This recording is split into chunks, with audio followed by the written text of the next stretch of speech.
ਵਾਹਿਗੁਰੂ ਜੀ ਕਾ ਖਾਲਸਾ, ਵਾਹਿਗੁਰੂ ਜੀ ਕੀ ਫਤਿਹ। ਦੁਨੀਆ ਭਰ ਦੇ ਵਿੱਚ ਟੀਵੀ 84 ਦੇ ਨਾਲ ਜੁੜੀਆਂ ਸਮੁੱਚੀਆਂ ਸੰਗਤਾਂ, ਸਮੁੱਚੇ ਦਰਸ਼ਕਾਂ ਨੂੰ ਮੈਂ ਅੱਜ ਦੇ ਇਸ ਖਾਸ ਪ੍ਰੋਗਰਾਮ ਦਾ ਫੋਲਟ ਲਾਈਨਸ ਦੇ ਵਿੱਚ ਜੀ ਆਇਆਂ ਨੂੰ ਕਹਿਣਾ। ਜਿਵੇਂ ਹਰ ਵਾਰ ਅਸੀਂ ਦਾ ਫੋਲਟ ਲਾਈਨਸ ਦੇ ਵਿੱਚ ਕਿਸੇ ਅਹਿਮ ਮੁੱਦੇ ਦੇ ਉੱਤੇ ਕਿਸੇ ਅਹਿਮ ਸ਼ਖਸੀਅਤ ਦੇ ਨਾਲ ਗੱਲਬਾਤ ਕਰਦੇ ਹਾਂ, ਤਾਂ ਅੱਜ ਦਾ ਬੜਾ ਮੁੱਦਾ ਜਿਹੜਾ ਆ ਉਹ ਬੜਾ ਅਹਿਮ ਆ, ਜਿਹੜਾ ਕਿ ਸਿੱਖ ਕੌਮ ਦੀ ਇੱਕ ਹੋਣੀ ਦੇ ਨਾਲ ਜੁੜਿਆ, ਸਿੱਖ ਕੌਮ ਦੇ ਇਤਿਹਾਸ ਨਾਲ ਜੁੜਿਆ। ਤੇ ਅਸੀਂ ਗੱਲਬਾਤ ਕਰਨ ਜਾ ਰਹੇ ਹਾਂ ਅੱਜ ਦੇ ਪ੍ਰੋਗਰਾਮ 'ਚ ਪਾਕਿਸਤਾਨ ਦੇ ਸਿੱਖਾਂ ਬਾਰੇ। ਤੇ ਮੇਰੇ ਨਾਲ ਇਸ ਪ੍ਰੋਗਰਾਮ ਦੇ ਵਿੱਚ ਬਤੌਰ ਮਹਿਮਾਨ ਸ਼ਾਮਲ ਹੋਣ ਜਾ ਰਹੇ ਨੇ ਪਾਕਿਸਤਾਨ ਦੇ ਵਿੱਚ MPA member of provincial assembly ਰਹੇ ਸਰਦਾਰ ਮਹਿੰਦਰਪਾਲ ਸਿੰਘ। ਤੇ ਉਹਨਾਂ ਤੋਂ ਅਸੀਂ ਜਾਣਾਂਗੇ ਪਾਕਿਸਤਾਨ ਦੇ ਵਿੱਚ ਸਿੱਖਾਂ ਦੀ ਜੋ ਅੱਜ ਮੌਜੂਦਾ ਸਮੇਂ 'ਚ ਸਥਿਤੀ ਆ, ਪਾਕਿਸਤਾਨ ਦੀ ਸਿਆਸਤ ਦੇ ਵਿੱਚ ਸਿੱਖਾਂ ਦੀ ਸਥਿਤੀ ਬਾਰੇ, ਤੇ ਪਾਕਿਸਤਾਨ ਦੇ ਵਿੱਚ 1947 ਤੋਂ ਬਾਅਦ ਕਿਵੇਂ ਸਿੱਖ ਜਿਹੜੇ ਆ ਉਹ ਅੱਜ ਤੱਕ ਕਿਹੋ ਜਿਹਾ ਉਹਨਾਂ ਦਾ ਸਫ਼ਰ ਰਿਹਾ। ਇਹਨਾਂ ਸਾਰੀਆਂ ਗੱਲਾਂ ਬਾਰੇ ਅੱਜ ਅਸੀਂ ਮਹਿੰਦਰਪਾਲ ਸਿੰਘ ਹੋਰਾਂ ਨਾਲ ਗੱਲਬਾਤ ਕਰਾਂਗੇ। ਤੇ ਮੈਂ ਉਮੀਦ ਕਰਦਾ ਕਿ ਜਿਹੜੇ ਸਾਡੇ ਦਰਸ਼ਕ ਨੇ ਉਹ ਇਸ ਗੱਲਬਾਤ ਦੀ ਗੰਭੀਰਤਾ ਨੂੰ ਸਮਝਦਿਆਂ ਤੇ ਇਸ ਗੱਲਬਾਤ ਦੀ ਇੱਕ ਹਿਸਟੋਰੀਕਲ ਸਿਗਨੀਫੀਕੈਂਸ ਵੀ ਇਸ ਸ਼ੋਅ ਦੀ ਬੜੀ ਮੈਨੂੰ ਲੱਗ ਰਹੀ ਆ ਕਿ ਤੁਸੀਂ ਇਸ ਸਾਰੇ ਪ੍ਰੋਗਰਾਮ ਨੂੰ ਬੜੀ ਗੰਭੀਰਤਾ ਨਾਲ, ਬੜੀ ਸਹਿਜ ਨਾਲ ਸੁਣੋਗੇ। ਤੇ ਹੋ ਸਕਦਾ ਹੈ ਪ੍ਰੋਗਰਾਮ ਥੋੜਾ ਜਿਹਾ ਵੱਧ ਲੰਮਾ ਚੱਲੇ, ਪਰ ਅਸੀਂ ਕੋਸ਼ਿਸ਼ ਕਰਾਂਗੇ ਕਿ ਜਿਹੜੀ ਸਿੱਖਾਂ ਦਾ ਸਫ਼ਰ ਆ ਪਾਕਿਸਤਾਨ ਦੇ ਸਿੱਖਾਂ ਦਾ ਵੀ ਉਹ ਜਿਹੜਾ ਆ ਜਿਹੜੀ ਸਿੱਖ ਸੰਗਤਾਂ ਨੇ ਉਹਨਾਂ ਤੱਕ ਅਸੀਂ ਪਹੁੰਚਾ ਸਕੀਏ। ਤੇ ਮਹਿੰਦਰਪਾਲ ਸਿੰਘ ਜੀ, ਮੈਂ ਤੁਹਾਨੂੰ ਅੱਜ ਦੇ ਇਸ ਪ੍ਰੋਗਰਾਮ ਦੇ ਵਿੱਚ ਜੀ ਆਇਆਂ ਨੂੰ ਕਹਿੰਦਾ ਜੀ। ਵਾਹਿਗੁਰੂ ਜੀ ਕਾ ਖਾਲਸਾ, ਵਾਹਿਗੁਰੂ ਜੀ ਕੀ ਫਤਿਹ। ਮਹਿੰਦਰਪਾਲ ਸਿੰਘ ਜੀ, ਸਭ ਤੋਂ ਪਹਿਲਾਂ ਤੁਸੀਂ ਨਾਰਥ ਅਮਰੀਕਾ 'ਚ ਆਏ ਹੋ। ਅਮਰੀਕਾ ਦੇ ਵਿੱਚ ਤੁਸੀਂ ਪਿਛਲੇ ਦਿਨੀ ਵਾਸ਼ਿੰਗਟਨ DC ਦੇ ਨਗਰ ਕੀਰਤਨ ਦੇ ਵਿੱਚ ਸ਼ਾਮਲ ਹੋਏ, ਤੁਹਾਨੂੰ ਜੀ ਆਇਆਂ ਨੂੰ ਇਸ ਖਿੱਤੇ ਚੋਣ ਤੇ ਵੀ।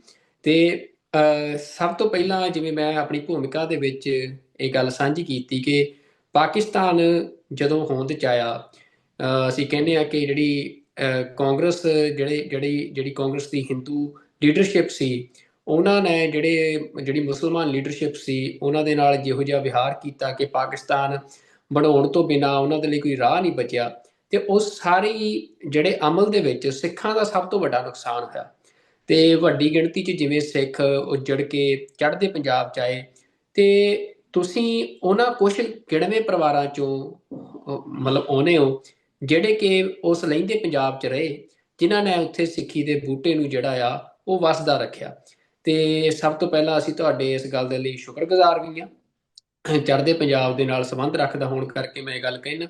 ਤੇ ਹੁਣ ਮੈਂ ਤੁਹਾਤੋਂ ਇਹ ਜਾਣਨਾ ਚਾਹੁੰਦਾ ਸਭ ਤੋਂ ਪਹਿਲਾਂ ਕਿ ਤੁਸੀਂ ਜਿਹੜੇ MPA ਰਹੇ ਹੋ ਉੱਥੇ, ਜਿਹੜੀਆਂ ਹਾਇਰ ਹਰਾਰਕੀ ਹੈ ਜਿਹੜੀ ਪਾਕਿਸਤਾਨ ਦੀ ਪੋਲਿਟਿਕਸ ਦੀ, ਉਹਦੇ 'ਚ ਵਿਚਰਦੇ ਹੋ। ਸਭ ਤੋਂ ਪਹਿਲਾਂ ਅੱਜ ਦੇ ਸਮੇਂ ਤੋਂ ਸ਼ੁਰੂ ਕਰਦੇ ਹਾਂ, ਫਿਰ ਅਸੀਂ ਇਤਿਹਾਸ ਵੱਲ ਨੂੰ ਵਧਾਂਗੇ ਕਿ ਅੱਜ ਦੇ ਸਮੇਂ ਜਿਹੜੀ ਸਿੱਖਾਂ ਦੀ ਸਥਿਤੀ ਆ ਪਾਕਿਸਤਾਨ 'ਚ ਉਹ ਕਿਹੋ ਜਿਹੀ ਆ। ਕਿਉਂਕਿ ਇੰਡੀਅਨ ਮੀਡੀਆ ਇਹ ਬੜਾ ਵਰਤਾਂਤ ਸਿਰਜਦਾ ਆ ਕਿ ਪਾਕਿਸਤਾਨ ਦੇ ਵਿੱਚ ਜਿਹੜੇ ਸਿੱਖ ਆ ਉਹ ਤਾਂ ਭਾਰਤ ਦੇ ਜਿਹੜੇ ਸਿੱਖਾਂ ਦੇ ਨਾਲੋਂ ਵੀ ਉਹਨਾਂ ਦੇ ਹਾਲਾਤ ਬਦਤਰ ਨੇ। ਤਾਂ ਤੁਸੀਂ ਪਾਕਿਸਤਾਨ ਦੇ ਸਿੱਖਾਂ ਦੀ ਤੁਹਾਡੀ ਜਿਹੜੀ ਸਥਿਤੀ ਆ ਉਹਦੇ ਬਾਰੇ ਕੀ ਕਹਿਣਾ ਚਾਹੁੰਦੇ ਜੋ ਐਟ ਪ੍ਰੈਜ਼ੈਂਟ ਆ? ਬਹੁਤ ਬਹੁਤ ਧੰਨਵਾਦ ਸੁਖਵਿੰਦਰ ਸਿੰਘ ਜੀ ਤੁਹਾਡਾ, ਤੇ ਬਹੁਤ ਬਹੁਤ ਧੰਨਵਾਦ 84 TV ਦਾ। ਬਲਕਿ ਮੈਨੂੰ 84 TV ਕਹਾਂ ਤਾਂ ਕਿ ਅਸੀਂ 84 ਨੂੰ ਵੀ ਵਿੱਚ ਨਾਲ ਯਾਦ ਕਰੀਏ ਤੇ 84 ਦੇ ਜਿਹੜੇ ਸ਼ਹੀਦ ਨੇ ਉਹਨਾਂ ਨੂੰ ਯਾਦ ਕਰਦੇ, ਉਹਨਾਂ ਨੂੰ ਸ਼ਰਧਾਂਜਲੀ ਭੇਟ ਕਰੀਏ। ਤੇ ਤੁਸੀਂ ਗੱਲ ਕੀਤੀ ਅੱਜ ਦੇ ਪਾਕਿਸਤਾਨੀ ਸਿੱਖਾਂ ਦੀ। ਮੈਂ ਇਹ ਗੱਲ ਬੜੇ ਪ੍ਰਾਊਡ ਨਾਲ ਕਹਾਂਗਾ ਕਿ ਮੈਂ ਪਾਕਿਸਤਾਨੀ ਸਿੱਖ ਹਾਂ, ਔਰ ਹਿੰਦੁਸਤਾਨ ਦਾ ਕੀ ਇਹ ਉਹ ਤੇ ਹਰ ਵੇਲੇ ਕੋਈ ਨਾ ਕੋਈ ਪੁੱਠਾ ਪ੍ਰੋਪਗੈਂਡਾ ਕਰਦੀ ਰਹਿੰਦੀ ਹੈ, ਤੇ ਉਹਨਾਂ ਦੇ ਕਹਿਣ ਨਾਲ ਕੀ ਫਰਕ ਪੈਂਦਾ। ਦੇਖੋ, ਮੈਂ ਇਹ ਨਹੀਂ ਕਹਿੰਦਾ ਕਿ ਪਾਕਿਸਤਾਨ ਦੇ ਵਿੱਚ ਕੋਈ ਵੀ ਕਿਸੇ ਕਿਸਮ ਦੀ ਪ੍ਰੋਬਲਮ ਨਹੀਂ ਹੈ। ਕਹਿੰਦੇ ਨਾ ਜਿੱਥੇ ਭਾਂਡੇ ਹੋਣ ਉਹ ਖੜਕਦੇ ਨੇ, ਲੇਕਿਨ ਤੁਹਾਨੂੰ ਹਿੰਦੁਸਤਾਨ ਦੇ ਵਿੱਚ ਕੇਸਾਂ ਤੋਂ ਖਿੱਚਦੇ ਹੋਏ, ਕੇਸਾਂ ਤੋਂ ਐ ਫੜ ਕੇ ਪੁਲਿਸ ਤੁਹਾਨੂੰ ਸਿੱਖਾਂ ਨੂੰ ਕੇਸਾਂ ਦੀ ਬੇਅਦਬੀ ਕਰਦੀ ਹੋਈ ਨਜ਼ਰ ਆਏਗੀ। ਪਾਕਿਸਤਾਨ 'ਚ ਕਿਸੇ ਦੀ ਜੁਰਤ ਨਹੀਂ ਹੋਈ ਅੱਜ ਤੱਕ, 47 ਤੋਂ ਲੈ ਕੇ ਅੱਜ ਤੱਕ, ਕਿ ਕਿਸੇ ਨੇ ਵੀ, ਕਿਸੇ ਗੌਰਮੈਂਟ ਦੇ ਬੰਦੇ ਨੇ, ਕਿਸੇ ਨੌਨ ਗਵਰਨਮੈਂਟ ਸਿਵਲ ਦੇ ਬੰਦੇ ਨੇ, ਕਿਸੇ ਮੁਸਲਮਾਨ ਨੇ, ਕਿਸੇ ਸਿੱਖ ਦੀ ਕੇਸਾਂ ਦੀ ਬੇਅਦਬੀ ਕੀਤੀ ਹੋਵੇ, ਤੇ ਅਗਰ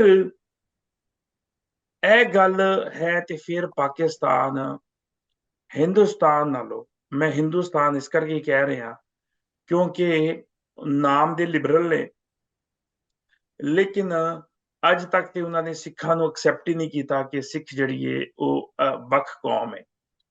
ਖਾਲਸਾ ਜਿਹੜੀ ਹੈ ਉਹ ਵੱਖ ਕੌਮ ਹੈ, ਅੱਜ ਤੱਕ ਐਕਸੈਪਟ ਹੀ ਨਹੀਂ ਕੀਤਾ।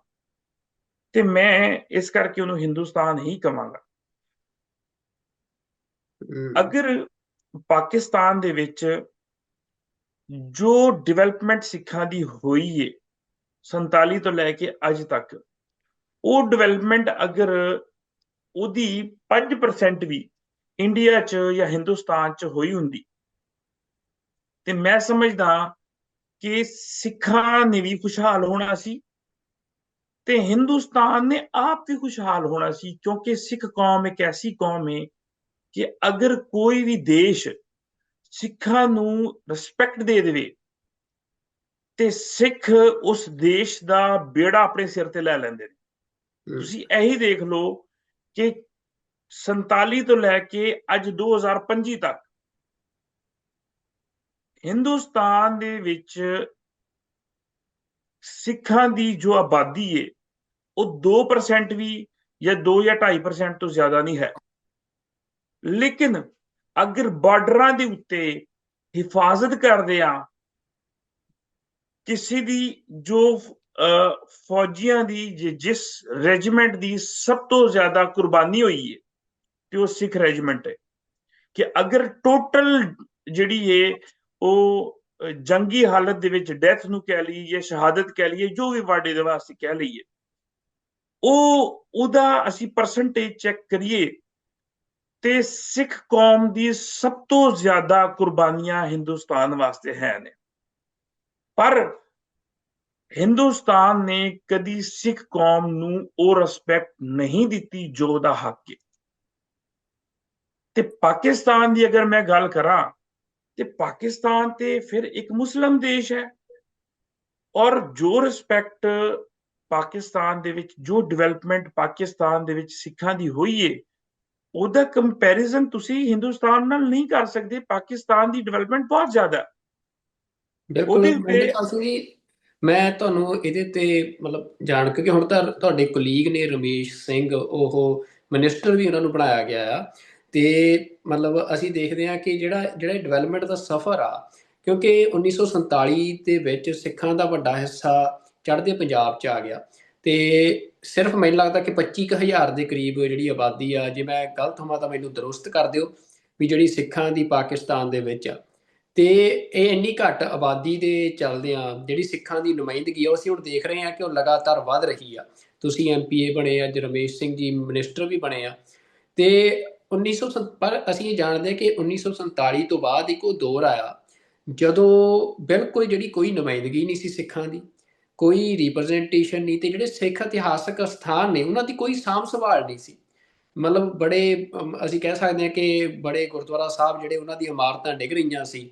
ਤਾਂ ਜਿਹੜਾ ਮਤਲਬ ਉਹ ਜਿਹੜਾ ਸਮਾਂ ਆ, ਉਹ ਕਿਵੇਂ ਉਹ ਤਬਦੀਲ ਹੋਣਾ ਸ਼ੁਰੂ ਹੋਇਆ, ਕਿਵੇਂ ਅੱਜ ਅਸੀਂ ਦੇਖ ਰਹੇ ਹਾਂ ਕਿ ਗੁਰਦੁਆਰਾ ਕਰਤਾਰਪੁਰ ਸਾਹਿਬ ਦੀ ਇੱਕ ਸੁੰਦਰ ਇਮਾਰਤ ਆ, ਹੋਰ ਗੁਰਦੁਆਰਾ ਸਾਹਿਬਾਨ ਦੀਆਂ ਸੁੰਦਰ ਇਮਾਰਤਾਂ ਉਸਾਰੀਆਂ ਜਾ ਰਹੀਆਂ ਨੇ। ਵੀ ਜਿਹੜਾ ਇਹ ਸਫ਼ਰ ਆ ਸਿੱਖਾਂ ਦਾ, ਉਹ ਮੈਂ ਜ਼ਰੂਰ ਚਾਹੁੰਦਾ ਵੀ ਤੁਸੀਂ ਸਾਡੇ ਦਰਸ਼ਕਾਂ ਨਾਲ ਸਾਂਝਾ ਕਰੋ ਵੀ ਉਹ ਕਿਵੇਂ ਦਾ ਸਫ਼ਰ ਰਿਹਾ। ਕਿਉਂਕਿ ਇਹ ਤਾਂ ਗੱਲ ਸੱਚਾਈ ਹੈ ਕਿ 1947 ਤੋਂ ਬਾਅਦ ਇੱਕ ਵਾਰ ਸਿੱਖਾਂ ਨੂੰ ਬਹੁਤ ਵੱਡੀਆਂ ਸਮੱਸਿਆਵਾਂ ਦਾ ਪਾਕਿਸਤਾਨ 'ਚ ਸਾਹਮਣਾ ਕਰਨਾ ਪਿਆ। ਵੀਰ ਜੀ, ਮੈਂ ਥੋੜਾ ਜਿਹਾ ਤੁਹਾਨੂੰ ਜੋ ਇਤਿਹਾਸ ਹੈ ਉਸ ਬਾਰੇ ਲੈ ਕੇ ਜਾਵਾਂ ਕਿ ਮੈਨੂੰ ਲੱਗ ਰਿਹਾ ਕਿ ਥੋੜਾ ਜਿਹਾ ਤੁਹਾਨੂੰ ਵੀ ਕੁਝ ਐਸੀਆਂ ਚੀਜ਼ਾਂ ਨੇ ਜਿਹਦੇ ਬਾਰੇ ਤੁਹਾਨੂੰ ਅੱਛੀ ਤਰ੍ਹਾਂ ਵਾਕਫੀਅਤ ਨਹੀਂ ਹੈ। ਬਿਲਕੁਲ। ਅਗਰ ਅਸੀਂ 47 ਚ ਜਾਈਏ ਤੇ 47 ਵੇਲੇ, 47 ਤੋਂ ਲੈ ਕੇ ਤੇ ਉਸ ਟਾਈਮ ਦੇ ਵਿੱਚ, ਐਰਾ ਚ ਪੰਜਾਬ ਦੇ ਵਿੱਚ, ਪਾਕਿਸਤਾਨੀ ਪੰਜਾਬ ਦੇ ਵਿੱਚ ਸਿੱਖ ਵੈਸੀ ਘੱਟ ਸੀ ਐਜ਼ ਕੰਪੇਅਰ ਟੂ ਮੁਸਲਮਾਨ। ਇੱਥੇ ਸਿੱਖ ਘੱਟ ਸੀ। ਸਿੱਖਾਂ ਦੀ ਆਬਾਦੀ ਚੜ੍ਹਦੇ ਪੰਜਾਬ 'ਚ ਜ਼ਿਆਦਾ ਸੀ ਤੇ ਮੁਸਲਮਾਨਾਂ ਦੀ ਆਬਾਦੀ ਜਿਹੜੀ ਹੈ ਉਹ ਲਹਿੰਦੇ ਪੰਜਾਬ 'ਚ ਜ਼ਿਆਦਾ ਸੀ। ਇਹ ਜ਼ਿਲ੍ਹਿਆਂ ਦੀ ਵੰਡ ਹੀ ਉੱਥੇ ਹੋਈ ਹੈ ਕਿ ਜਿਨ੍ਹਾਂ ਜ਼ਿਲ੍ਹਿਆਂ 'ਚ ਮੁਸਲਮਾਨ ਆਬਾਦੀ ਜ਼ਿਆਦਾ ਸੀ ਉਰਲੇ ਪਾਸੇ, ਉਹ ਪਾਕਿਸਤਾਨ ਨੂੰ ਦੇ ਦਿੱਤੇ ਗਏ। ਤੇ ਜਿਹੜੇ ਜ਼ਿਲ੍ਹਿਆਂ ਦੇ ਵਿੱਚ, ਜਿਹੜੇ ਸ਼ਹਿਰਾਂ 'ਚ, ਜਿਹੜੇ ਇਲਾਕਿਆਂ 'ਚ ਸਿੱਖਾਂ ਦੀ ਆਬਾਦੀ ਜ਼ਿਆਦਾ ਸੀ, ਉਹ ਉਹਨਾਂ ਨੇ ਹਿੰਦੁਸਤਾਨ ਦੇ ਨਾਲ ਆਪਣਾ ਉਹ ਕਰ ਲਿਆ। ਉਸ ਟਾਈਮ ਜੋ ਵੀ ਮਾਸਟਰ ਤਾਰਾ ਸਿੰਘ ਨੇ ਜਾਂ ਜੋ ਉਸ ਟਾਈਮ ਦੇ ਲੀਡਰਸ਼ਿਪ ਨੇ ਜੋ ਡਿਸੀਜਨ ਲਿਆ, ਉਹ ਉਸ ਵਕਤ ਦਾ ਡਿਸੀਜਨ ਸੀ।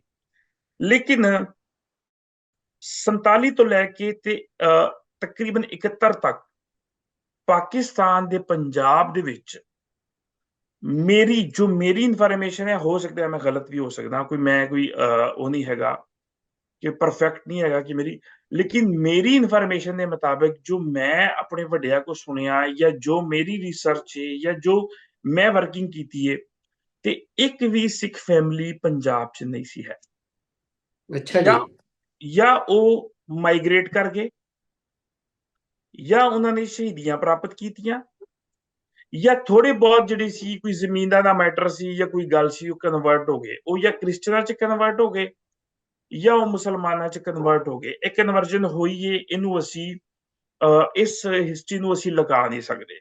ਤੇ ਮੈਂ ਇਸ ਮਹਿੰਦਰਪਾਲ ਸਿੰਘ ਜੀ ਤੁਹਾਨੂੰ ਇੱਥੇ ਰੋਕ ਰਿਹਾ, ਤੁਸੀਂ ਕਹਿ ਰਹੇ ਹੋ ਕਿ 1971 ਤੱਕ, 47 ਤੋਂ ਬਾਅਦ 71 ਤੱਕ ਕੋਈ ਵੀ ਜਿਹੜਾ ਸਿੱਖ ਪਰਿਵਾਰ ਆ ਉਹ ਲਹਿੰਦੇ ਪੰਜਾਬ 'ਚ ਨਹੀਂ ਬਚਿਆ ਸੀ। ਨਹੀਂ ਬਚਿਆ ਸੀ, ਉਹ ਬਿਲਕੁਲ ਨਹੀਂ ਸੀ ਹੈ। ਮੈਂ ਤੁਹਾਨੂੰ ਦੱਸ ਰਿਹਾ ਕਿ ਇਹ ਮੇਰੀ ਆਪਣੀ ਇਨਫੋਰਮੇਸ਼ਨ ਦੀ ਕਲੈਕਸ਼ਨ ਹੈ, ਹੋ ਸਕਦਾ ਹੈ ਮੈਂ ਗਲਤ ਵੀ ਹੋਵਾਂ, ਲੇਕਿਨ ਮੈਂ ਇਸ ਗੱਲ ਨੂੰ ਬੜੇ ਵਸੂਖ ਦੇ ਨਾਲ, ਜਿੱਥੇ ਗੱਲ ਹੋਏਗੀ ਨਾ, ਮੈਂ ਪ੍ਰੂਵ ਵੀ ਕਰਦਾ। ਮੈਂ ਫੇਰ ਕਹਿ ਰਿਹਾ ਕਿ ਜੋ ਮੇਰੀ ਇਨਫੋਰਮੇਸ਼ਨ ਹੈ ਉਹ ਮੈਂ ਆਪਣੀ ਪ੍ਰੂਵ ਕਰ ਸਕਦਾ। 69 ਦੇ ਵਿੱਚ ਜਦੋਂ 500 ਸਾਲਾ ਪ੍ਰਕਾਸ਼ ਦਿਹਾੜਾ ਸੀ ਗੁਰੂ ਨਾਨਕ ਪਾਤਸ਼ਾਹ ਦਾ,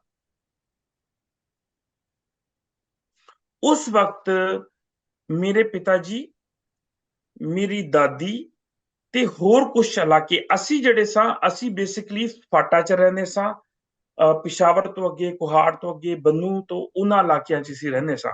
ਤੁਹਾਨੂੰ ਛੋਟੀ ਜੀ ਮੈਂ ਐਗਜ਼ਾਮਪਲ ਦੇ ਦੇਵਾਂ, ਦੱਸਦਾ ਜਾਵਾਂ ਕਿ ਗਿਆਨੀ ਸੰਤ ਸਿੰਘ ਜੀ ਮਸਕੀਨ ਜਿਹੜੇ ਸਨ, ਉਹ ਵੀ ਲੱਕੀ ਮਰਵਤ ਦੇ ਰਹਿਣ ਵਾਲੇ। ਲੱਕੀ ਮਰਵਤ 'ਚ ਉਹਨਾਂ ਦਾ ਜਨਮ ਹੋਇਆ, ਤੇ ਲੱਕੀ ਮਰਵਤ ਜਿਹੜਾ ਬੰਨੂ 'ਚ ਆਉਂਦਾ ਹੈ, ਅਸੀਂ ਵੀ ਬੰਨੂ ਦੇ ਰਹਿਣ ਵਾਲੇ ਹੀ ਸਾਂ। ਮੇਰੇ ਦਾਦਾ ਜੀ ਬੰਨੂ 'ਚ ਰਹਿੰਦੇ ਸਨ, ਤੇ ਗਿਆਨੀ ਸੰਤ ਸਿੰਘ ਜੀ ਮਸਕੀਨ ਜਿਹੜੇ ਸਨ, ਉਹ ਮੇਰੇ ਪਿਤਾ ਜੀ ਦੱਸਦੇ ਹੁੰਦੇ ਸਨ ਕਿ ਜਿਸ ਉਸਤਾਦ ਕੋਲੋਂ ਗਿਆਨੀ ਸੰਤ ਸਿੰਘ ਜੀ ਮਸਕੀਨ ਪੜ੍ਹੇ ਨੇ, ਉਸੇ ਉਸਤਾਦ ਕੋਲੋਂ ਮੇਰੇ ਡੈਡੀ ਵੀ ਪੜ੍ਹੇ ਨੇ, ਔਰ ਉਹ ਜਿਹੜਾ ਉਸਤਾਦ ਮੇਰੇ ਡੈਡੀ ਦਾ ਵੀ ਸੀ ਤੇ ਗਿਆਨੀ ਸੰਤ ਸਿੰਘ ਜੀ ਮਸਕੀਨ ਦਾ ਵੀ ਸੀ, ਉਹ ਮੇਰੇ ਦਾਦਾ ਜੀ ਦਾ ਅੱਗੇ ਸ਼ਾਗਿਰਦ ਸੀ। ਯਾਨੀ ਕਿ ਅਸੀਂ ਕਹਿ ਸਕਦੇ ਹਾਂ ਕਿ ਗਿਆਨੀ ਸੰਤ ਸਿੰਘ ਜੀ ਮਸਕੀਨ ਜਿਹੜੇ ਸਨ, ਉਹ ਮੇਰੇ ਦਾਦਾ ਜੀ ਦੇ ਪੋਤਾ ਸ਼ਾਗਿਰਦ ਸਨ। ਤੇ ਅਸੀਂ ਸਾਰੇ ਰਹਿਣ ਵਾਲੇ ਸਾਂ ਬੰਨੂ, ਕੁਹਾੜ, ਪਿਸ਼ਾਵਰ, ਤਿਰਾ, ਇਸ ਇਲਾਕਿਆਂ ਦੇ ਰਹਿਣ ਵਾਲੇ ਸਾਂ। ਮੈਂ ਗੱਲ ਕਰ ਰਿਹਾ ਕਿ ਪਾਕਿਸਤਾਨੀ ਪੰਜਾਬ ਦੇ ਵਿੱਚ, ਪਾਕਿਸਤਾਨੀ ਪੰਜਾਬ 'ਚ ਕੋਈ ਸਿੱਖ ਫੈਮਿਲੀ ਨਹੀਂ ਸੀ ਹੈ ਉਸ ਵਕਤ। ਸਨ 90s ਤੱਕ, 91 ਜਾਂ 92 ਤੱਕ, ਜਿਹੜੀ ਵੀ ਗੁਰਦੁਆਰਿਆਂ ਦੀ ਸੇਵਾ ਸੰਭਾਲਤਾ ਹੁੰਦੀ ਸੀ ਨਨਕਾਣਾ ਸਾਹਿਬ ਦੀ, ਉਹ ਸ਼੍ਰੋਮਣੀ ਗੁਰਦੁਆਰਾ ਪ੍ਰਬੰਧਕ ਕਮੇਟੀ ਦੇ ਥਰੂ ਹੁੰਦੀ ਸੀ। ਪਾਕਿਸਤਾਨ ਦੇ ਵਿੱਚ ਬੇਸ਼ੱਕ ਉਹ ਗੁਰੂ ਨਾਨਕ ਪਾਤਸ਼ਾਹ ਦਾ ਪ੍ਰਕਾਸ਼ ਪੁਰਬ ਹੋਵੇ, ਪਾਕਿਸਤਾਨ 'ਚ ਬੇਸ਼ੱਕ ਹੁਣ ਕਿਉਂਕਿ ਵਿਸਾਖੀ ਦੀ ਸਾਜਨਾ ਦੀ, ਖਾਲਸਾ ਸਾਜਨਾ ਦਿਵਸ ਮਨਾਇਆ ਜਾ ਰਿਹਾ ਵਿਸਾਖੀ ਦਾ, ਇਹਦਾ ਸਾਰਾ ਅਰੇਂਜਮੈਂਟ ਹੋਵੇ, ਜਾਂ ਗੁਰੂ ਅਰਜਨ ਦੇਵ ਜੀ ਦੀ ਸ਼ਹੀਦੀ ਦਿਨ ਦੀ ਅਰੇਂਜਮੈਂਟ ਹੋਵੇ, ਕਿਉਂਕਿ 4 ਦਿਨ ਚਾਰ ਜਿਹੜੇ ਸਨ ਇਵੈਂਟ ਡਿਸਾਈਡਡ ਸਨ ਕਿ ਉਹਦੇ ਉੱਤੇ ਸੰਗਤਾਂ ਜਿਹੜੀਆਂ ਸਨ ਉਹ ਇੰਡੀਆ ਤੋਂ, ਹਿੰਦੁਸਤਾਨ ਤੋਂ ਪਾਕਿਸਤਾਨ ਆਉਂਦੀਆਂ ਸੀ, ਤੇ ਮਹਾਰਾਜਾ ਰਣਜੀਤ ਸਿੰਘ ਜੀ ਦੀ ਬਰਸੀ। ਉਸ ਟਾਈਮ ਨਾ ਤੇ ਕਰਤਾਰਪੁਰ ਸਾਹਿਬ ਬਾਰੇ ਕਿਸੇ ਨੂੰ ਪਤਾ ਸੀ, ਕਿਸੇ ਨੂੰ ਪਤਾ ਇਨ ਦਾ ਸੈਂਸ ਕਿ ਕਰਤਾਰਪੁਰ ਸਾਹਿਬ ਗੁਰਦੁਆਰੇ ਕੋਈ ਨਹੀਂ ਸੀ ਜਾਂਦਾ, ਤੇ ਨਾ ਹੀ ਦੂਸਰੇ ਗੁਰਦੁਆਰੇ, ਬਹੁਤ ਸਾਰੇ ਗੁਰਦੁਆਰੇ ਜਿਵੇਂ ਹੁਣ ਰੂੜੀ ਸਾਹਿਬ ਦੀ ਸੰਗਤ ਜਾਂਦੀ ਏ, ਉੱਥੇ ਕੋਈ ਨਹੀਂ ਸੀ ਜਾਂਦਾ। ਉਸ ਤੋਂ ਬਾਅਦ ਹੁਣ ਦੂਸਰੇ ਬਹੁਤ ਸਾਰੇ ਗੁਰਦੁਆਰਿਆਂ ਦੇ ਜਿਹੜੇ ਨੇ ਦਰਸ਼ਨ ਹੋਣੇ ਸ਼ੁਰੂ ਹੋ ਗਏ ਨੇ, ਜੋ ਕਿ ਪਹਿਲੇ ਨਹੀਂ ਸੀ ਹੁੰਦੇ। ਪਹਿਲੇ ਲੋਕ ਸਿਰਫ ਡੇਰਾ ਸਾਹਿਬ ਆਉਂਦੇ ਸਨ, ਡੇਰਾ ਸਾਹਿਬ ਤੇ ਮਹਾਰਾਜਾ ਰਣਜੀਤ ਸਿੰਘ ਦੇ ਜਿਹੜਾ ਉਧਰ ਆਉਂਦੇ ਸਨ ਲਾਹੌਰ 'ਚ, ਜਾਂ ਫਿਰ ਨਨਕਾਣਾ ਸਾਹਿਬ ਆਉਂਦੇ ਸਨ, ਨਨਕਾਣਾ ਸਾਹਿਬ ਦੇ 7 ਗੁਰਦੁਆਰੇ ਹੁੰਦੇ ਸਨ, ਤੇ ਗੁਰਪੁਰਬ ਸਿਰਫ ਇਹਨਾਂ ਦੇ ਵਿੱਚ ਹੀ ਮਨਾਇਆ ਜਾਂਦਾ ਸੀ। ਬਹੁਤ ਸਾਰੇ ਗੁਰਦੁਆਰੇ ਨਹੀਂ ਸੀ ਖੁੱਲੇ। ਤੇ ਉਸ ਵਕਤ ਤੱਕ ਗਿਆਨੀ ਪ੍ਰਤਾਪ ਸਿੰਘ ਜਿਹੜੇ ਸਨ ਉਹ ਆਖਰੀ ਹੈਡ ਗ੍ਰੰਥੀ ਸਨ ਨਨਕਾਣਾ ਸਾਹਿਬ ਦੇ, ਜੋ ਕਿ ਸ਼੍ਰੋਮਣੀ ਗੁਰਦੁਆਰਾ ਪ੍ਰਬੰਧਕ ਕਮੇਟੀ ਵੱਲੋਂ ਇੱਥੇ ਉਹਨਾਂ ਦੀ ਡਿਊਟੀ ਲੱਗੀ ਸੀ। ਉਹਨਾਂ ਦੀ ਆਖਰ 71 ਤੋਂ ਬਾਅਦ ਕੋਈ ਵੀ ਹੈਡ ਗ੍ਰੰਥੀ, ਪਹਿਲੇ ਸਾਰੇ ਹੈਡ ਗ੍ਰੰਥੀ ਜਿਨੇ ਵੀ ਸਨ, ਉਹ ਸ਼੍ਰੋਮਣੀ ਗੁਰਦੁਆਰਾ ਪ੍ਰਬੰਧਕ ਕਮੇਟੀ ਪਾਕਿਸਤਾਨ ਭੇਜਦੀ ਹੁੰਦੀ ਸੀ, ਤੇ ਇੱਕੋ ਹੀ ਹੈਡ ਗ੍ਰੰਥੀ ਸਿਰਫ ਗੁਰਦੁਆਰੇ 'ਚ ਜਾਂ ਉਹਨਾਂ ਦੇ ਨਾਲ ਕੋਈ ਗ੍ਰੰਥੀ ਸਾਹਿਬਾਨ ਹੁੰਦੇ ਸਨ, ਜੋ ਕਿ ਨਨਕਾਣਾ ਸਾਹਿਬ ਗੁਰਦੁਆਰਾ ਸਾਹਿਬ 'ਚ ਸਵੇਰੇ ਪ੍ਰਕਾਸ਼ ਕਰਦੀ ਸੀ ਔਰ ਸ਼ਾਮ ਨੂੰ ਸਮਾਪਤੀ ਕਰਦੀ ਸੀ। ਉਸ ਤੋਂ ਸਿਵਾ ਨਨਕਾਣਾ ਸਾਹਿਬ ਦੇ ਵਿੱਚ ਕੋਈ ਪਰਿਵਾਰ ਨਹੀਂ ਸੀ ਹੁੰਦਾ। ਹੁਣ ਮੈਂ ਤੁਹਾਨੂੰ ਇੱਕ ਗੱਲ ਕਿਉਂ ਕਰ ਰਿਹਾ ਕਿ ਨਨਕਾਣਾ ਸਾਹਿਬ ਦੇ ਵਿੱਚ ਜਿਹੜਾ ਪਹਿਲਾ ਸਿੱਖ ਪਰਿਵਾਰ ਜਿਹੜਾ ਉਹ ਆਇਆ, ਜਦੋਂ 69 ਦੇ ਵਿੱਚ 500 ਸਾਲਾ ਪ੍ਰਕਾਸ਼ ਦਿਹਾੜਾ ਸੀ, ਉਸ ਵਕਤ ਮੇਰੇ ਪਿਤਾ ਜੀ ਮੇਰੀ ਦਾਦੀ ਇਸ ਸਥਾਨ ਤੇ ਆਏ ਸਨ ਗੁਰਪੁਰਬ ਮਨਾਉਣ ਵਾਸਤੇ। ਤੇ ਉਸ ਵੇਲੇ ਇਹ ਮੇਰੇ ਪਿਤਾ ਜੀ ਦੱਸਦੇ ਸਨ ਕਿ ਅਸੀਂ ਅਰਦਾਸ ਕੀਤੀ ਕਿ ਬਾਬਿਆ ਸਾਨੂੰ ਆਪਣੇ ਕੋਲ ਬੁਲਾ ਲੈ। ਤੇ 71 ਵਿੱਚ ਜਦੋਂ ਹਾਲਾਤ ਖਰਾਬ ਹੋਏ ਤੇ ਬੰਗਲਾਦੇਸ਼ ਬਣਿਆ 71 ਦਸੰਬਰ 71 ਚ, ਉਸ ਵੇਲੇ ਫਿਰ ਬੰਨੂ ਦੇ ਵਿੱਚ ਸਾਡੇ ਤੇ ਥੋੜਾ ਜਿਹਾ ਸਖਤ ਵਕਤ ਆਇਆ ਕਿ ਉਹ, ਕਿਉਂਕਿ ਹਿੰਦੁਸਤਾਨ ਤੇ ਅੱਜ ਵੀ ਨਹੀਂ ਸਾਨੂੰ ਅਲੱਗਾ ਕੌਮ ਐਕਸੈਪਟ ਕਰਦਾ, ਤੇ ਉਸ ਉਹ ਵੀ ਕਹਿੰਦੇ ਸਨ ਕਿ ਇਹ ਜਿਹੜੀ ਹੈ ਇਹ ਹਿੰਦੂਆਂ ਦੀ ਇੱਕ ਕੌਮ ਹੈਗੀ ਹੈ, ਇਹ ਹਿੰਦੂਆਂ ਦੀ ਤੁਸੀਂ ਕਹਿ ਲਓ ਕਿ ਕਾਸਟ ਹੈ, ਜਿਹੜੇ ਸਿੱਖ ਨੇ ਕਿ ਕੇਸਾਧਾਰੀ ਨੇ ਤੇ ਲੇਕਿਨ ਹੈ ਹਿੰਦੂ ਹੀ ਨੇ। ਤੇ ਉਹਨਾਂ ਨੇ ਉਹ ਪ੍ਰੈਸ਼ਰ ਸਾਡੀ ਫੈਮਿਲੀ ਤੇ ਦਿੱਤਾ ਤੇ ਸਾਡੇ ਘਰ ਸਾੜ ਦਿੱਤੇ ਉਸ ਵੇਲੇ। ਉਸ ਵਕਤ ਮੇਰੀ ਦਾਦੀ ਜੀ, ਮੇਰੇ ਪਿਤਾ ਜੀ ਤੇ ਹੋਰ ਕੁਝ ਪਰਿਵਾਰ ਜਿਹੜੇ ਸਨ, 2-3 ਪਰਿਵਾਰ, ਉਹ ਉੱਥੋਂ ਨਿਕਲੇ। 72 ਚ ਕੁਹਾਟ ਆਏ, ਕੁਹਾਟ ਤੋਂ ਲਾਹੌਰ ਆਏ ਔਰ ਲਾਹੌਰ ਤੋਂ ਨਨਕਾਣਾ ਸਾਹਿਬ ਆਏ। ਨਨਕਾਣਾ ਸਾਹਿਬ ਦੇ ਜਦੋਂ ਆਏ, ਗੁਰਦੁਆਰਾ ਸੀ ਪੱਟੀ ਸਾਹਿਬ ਹੈ ਆ, ਉੱਥੇ ਅੱਜ ਵੀ 3-4 ਪਰਿਵਾਰ ਰਹਿੰਦੇ ਨੇ। ਉਸ ਵਕਤ ਸਾਨੂੰ ਜਿਹੜੇ ਅਸੀਂ ਇਮੀਗ੍ਰੈਂਟ ਸਾਂ, ਮੇਰੇ ਪਿਤਾ ਜੀ ਹੋ ਗਏ, ਮੇਰੇ ਇੱਕ ਨਾਨਾ ਜੀ ਸਨ, ਇੱਕ ਉਹਨਾਂ ਦੇ ਹੋਰ ਭਰਾ ਸਨ, 2 ਭਰਾ, ਉਹਨਾਂ ਦੀ ਫੈਮਲੀਆਂ ਜਦੋਂ ਇੱਥੇ ਆ ਕੇ ਸ਼ਿਫਟ ਹੋਈਆਂ, ਉਹ ਇਮੀਗ੍ਰੈਂਟਸ ਨੂੰ ਉਹਨਾਂ ਨੇ ਸਿਕਿਉਰਿਟੀ ਕਰਕੇ ਕਿ ਇਹਨਾਂ ਨੂੰ ਪ੍ਰੋਬਲਮ ਨਾ ਹੋਵੇ, ਤੇ ਕਿਉਂਕਿ ਨਵੇਂ ਸਿੱਖ ਆਏ ਨੇ ਇੱਥੇ ਪਾਕਿਸਤਾਨ 'ਚ, ਮਤਲਬ ਪੰਜਾਬ ਦੇ ਵਿੱਚ ਜਾਂ ਨਨਕਾਣਾ ਸਾਹਿਬ 'ਚ, ਤੇ ਸਾਨੂੰ ਗੁਰਦੁਆਰਾ ਪੱਟੀ ਸਾਹਿਬ ਦੇ ਵਿੱਚ ਛੋਟੀ ਕੁਝ ਏਰੀਆ ਅਲਾਟ ਕੀਤਾ ਕਿ ਇਹ 2-3 ਕਮਰੇ ਤੁਹਾਡੇ ਹੋ ਗਏ, ਇਹ 2-3 ਕਮਰੇ ਤੁਹਾਡੇ ਹੋ ਗਏ, ਇਹ 2-3 ਕਮਰੇ ਤੁਹਾਡੇ ਹੋ ਗਏ। ਉੱਥੇ ਅਸੀਂ ਰਹਿਣ ਲੱਗ ਪਏ। ਮੇਰੇ ਪਿਤਾ ਜੀ ਪਹਿਲੇ ਉਹ ਬੰਦੇ ਸਨ ਜਿਨ੍ਹਾਂ ਨੇ ਗੁਰਦੁਆਰਾ ਸਾਹਿਬ 'ਚ 3-4 ਸਾਲ ਗੁਜ਼ਾਰ ਕੇ ਤੇ ਫਿਰ ਆਪਣੀ ਪ੍ਰਾਪਰਟੀ ਪਰਚੇਜ਼ ਕੀਤੀ, ਕਿ ਜਿਵੇਂ ਉਹਨਾਂ ਨੇ ਕੀਤਾ ਤੇ ਨਨਕਾਣਾ ਸਾਹਿਬ ਗੁਰਦੁਆਰਾ ਸਾਹਿਬ ਦੇ ਬਿਲਕੁਲ ਸਾਹਮਣੇ ਮੇਰਾ ਘਰ ਹੈ। ਉਹ ਪਹਿਲੀ ਪ੍ਰਾਪਰਟੀ ਸੀ ਜਿਹੜੀ ਕਿਸੇ ਸਿੱਖ ਨੇ ਆ ਕੇ ਨਨਕਾਣਾ ਸਾਹਿਬ 'ਚ 47 ਤੋਂ ਬਾਅਦ ਪਰਚੇਜ਼ ਕੀਤੀ ਸੀ। ਉਸ ਟਾਈਮ ਤੱਕ 47 ਤੋਂ ਲੈ ਕੇ ਤੇ ਉਦੋਂ ਤੱਕ, ਅਗਰ ਦੇਖੋ ਸਾਡਾ ਪਾਕਿਸਤਾਨ ਦੇ ਵਿੱਚ, ਪੰਜਾਬ ਦੇ ਵਿੱਚ ਸਭ ਤੋਂ ਵੱਡਾ ਸਥਾਨ ਜਿਹੜਾ ਸੀ ਉਹ ਨਨਕਾਣਾ ਸਾਹਿਬ। ਅਗਰ ਨਨਕਾਣਾ ਸਾਹਿਬ ਦੀ ਧਰਤੀ ਤੇ ਕੋਈ ਸਿੱਖ ਨਹੀਂ ਰਿਹਾ ਤੇ ਸ਼੍ਰੋਮਣੀ ਗੁਰਦੁਆਰਾ ਪ੍ਰਬੰਧਕ ਕਮੇਟੀ ਜਿਹੜੀ ਸੀ ਉਹ ਸੇਵਾਦਾਰ ਭੇਜਦੀ ਸੀ ਜਾਂ ਗ੍ਰੰਥੀ ਸਾਹਿਬਾਨ ਭੇਜਦੀ ਸੀ ਕਿ ਨਨਕਾਣਾ ਸਾਹਿਬ ਦੇ ਵਿੱਚ ਪ੍ਰਕਾਸ਼ ਤੇ ਸਮਾਪਤੀ ਹੁੰਦੀ ਰਵੇ, ਗੁਰਦੁਆਰਾ ਦੀ ਸੰਭਾਲਤਾ ਚੱਲਦੀ ਰਵੇ। ਔਰ ਇਸੇ ਕਰਕੇ ਇਹ ਅਰਦਾਸ ਦੇ ਵਿੱਚ ਇਹ ਲਾਈਨ ਜਿਹੜੀ ਹੈ, ਇਹ ਪੰਕਤੀ ਜਿਹੜੀ ਇੱਕ ਤੁਸੀਂ ਕਹਿ ਲਓ ਕਿ ਬੇਨਤੀ ਐਡ ਕੀਤੀ ਗਈ ਕਿ ਸ੍ਰੀ ਨਨਕਾਣਾ ਸਾਹਿਬ ਤੇ ਹੋਰ ਗੁਰਦੁਆਰੇ ਗੁਰਧਾਮ ਜਿਨ੍ਹਾਂ ਨੂੰ ਪੰਥ ਤੋਂ ਵਿਛੋੜਿਆ ਗਿਆ ਹੈ, ਉਹ ਇਸੇ ਕਰਕੇ ਕੀਤੀ ਗਈ ਸੀ। ਤੇ ਅਗਰ ਨਨਕਾਣਾ ਸਾਹਿਬ ਦੀ ਧਰਤੀ ਤੇ ਕੋਈ ਸਿੱਖ ਨਹੀਂ ਸੀ ਹੈ, ਤੇ ਫਿਰ ਅਸੀਂ ਕਿਵੇਂ ਐਕਸਪੈਕਟ ਕਰ ਸਕਦੇ ਹਾਂ ਕਿ ਪੰਜਾਬ ਦੇ ਕਿਸੇ ਹੋਰ ਸ਼ਹਿਰ 'ਚ ਕੋਈ ਸਿੱਖ ਰਹਿ ਗਿਆ ਹੋਵੇਗਾ। ਬਿਲਕੁਲ ਮਹਿੰਦਰਪਾਲ ਸਿੰਘ ਜੀ, ਤੁਹਾਡਾ ਇਹ ਜਿਹੜਾ ਲੌਜਿਕ ਆ, ਕਿਉਂਕਿ ਇਹ ਸਾਡੇ ਲਈ ਵੀ ਨਵੀਂ ਗੱਲ ਆ, ਮਤਲਬ ਇਹ ਗੱਲ ਜਿਹੜੀ ਆ ਮੈਨੂੰ ਲੱਗਦਾ ਸਾਰੇ ਦਰਸ਼ਕਾਂ ਦੇ ਲਈ ਇੱਕ ਨਵੀਂ ਗੱਲ ਆ ਕਿ ਕਿਸ ਤਰੀਕੇ ਦੇ ਨਾਲ ਜਿਹੜਾ ਨਨਕਾਣਾ ਸਾਹਿਬ ਦੇ ਵਿੱਚ ਜਿਹੜਾ ਦੁਬਾਰਾ ਸਿੱਖ ਜਿਹੜੇ ਆ ਉਹ ਆ ਕੇ ਵਸੇ, ਜਿਵੇਂ ਤੁਹਾਡਾ ਪਰਿਵਾਰ ਆ ਕੇ 72 ਦੇ ਵਿੱਚ ਪਹਿਲਾ ਪਰਿਵਾਰ ਮੇਰੇ ਨਾਨਾ ਜੀ ਤੇ ਉਹਨਾਂ ਦੇ ਭਰਾ ਤੇ ਮੇਰੇ ਪਿਤਾ ਜੀ ਤੇ ਦਾਦੀ, ਅਸੀਂ ਜਿਹੜੇ ਸਾਂ ਉਹ ਇੱਥੇ ਸ਼ਿਫਟ ਹੋਏ ਆ। ਔਰ ਗੁਰਦੁਆਰਾ ਪੱਟੀ ਸਾਹਿਬ ਦੇ ਵਿੱਚ ਜਿਹੜੇ ਸਾਈਡਾਂ ਦੇ ਰੂਮ ਸਨ ਗੁਰਦੁਆਰਾ ਸਾਹਿਬ ਦੇ, ਉੱਥੇ ਜਿਹੜੀ ਏ ਉਹ ਸਾਨੂੰ ਜਿਹੜੀ ਏ ਉਹ ਜਗ੍ਹਾ ਮਿਲੀ ਤੇ ਉਸ ਵੇਲੇ ਉੱਥੇ ਅਸੀਂ ਰਹਿਣ ਲੱਗ ਪਏ। ਇਸੇ ਤਰ੍ਹਾਂ ਜਿਹੜੇ ਸੀ ਉਸ ਵੇਲੇ ਜਿਹੜੀ ਹੁਣ ਮੈਂ ਗੱਲ ਕਰਨਾ ਚਾਹੁੰਦਾ ਕਿ ਇਹ ਤੇ ਸਾਡੀ, ਮੈਂ ਤੁਹਾਨੂੰ ਦੱਸਿਆ ਕਿ ਤਾਂ ਹਿਸਟਰੀ ਨੂੰ ਥੋੜਾ ਜਿਹਾ, ਇਨਫੋਰਮੇਸ਼ਨ ਨੂੰ ਥੋੜਾ ਜਿਹਾ ਮੈਂ ਕਰੈਕਟ ਕਰ ਦੇਵਾਂ ਕਿ ਤੁਹਾਡੀ। ਮਹਿੰਦਰਪਾਲ ਸਿੰਘ ਜੀ, ਮੈਂ ਤੋਂ ਇੱਕ ਹੋਰ, ਮਤਲਬ ਇਹ ਤੁਸੀਂ ਆਪਣੀ ਗੱਲ ਕੰਟੀਨਿਊ ਰੱਖਿਓ, ਪਰ ਨਾਲ ਇੱਕ ਗੱਲ ਕਈ ਵਾਰ ਵਿਸਰ ਜਾਂਦੀ ਆ। ਹੁਣ ਇਸ ਸਮੇਂ ਕਿੰਨੇ ਕੁ ਸਿੱਖ ਪਰਿਵਾਰ ਨਨਕਾਣਾ ਸਾਹਿਬ ਚ ਹੋਣਗੇ? ਨਨਕਾਣਾ ਸਾਹਿਬ ਦੇ ਵਿੱਚ ਤਕਰੀਬਨ 93 94 95 ਤੱਕ ਤੇ 20 25 ਪਰਿਵਾਰ ਸਨ। ਓਕੇ। 20 25 ਪਰਿਵਾਰ ਸਨ ਕਿ ਕੁਝ ਪਰਿਵਾਰ ਆਏ ਤੇ ਉਹ ਜਿਹੜੇ ਸਨ ਨਾ, ਉਸ ਤੋਂ ਬਾਅਦ ਇੱਕ ਅੱਧਾ ਪਰਿਵਾਰ ਆਉਂਦਾ ਗਿਆ। 2001 ਚ ਜਦੋਂ 9/11 ਹੋਇਆ, ਉਸ ਤੋਂ ਬਾਅਦ ਫਿਰ ਪਾਕਿਸਤਾਨ ਚ ਕਈ ਇਲਾਕਿਆਂ ਚ ਆਪਰੇਸ਼ਨ ਸਟਾਰਟ ਹੋ ਗਏ।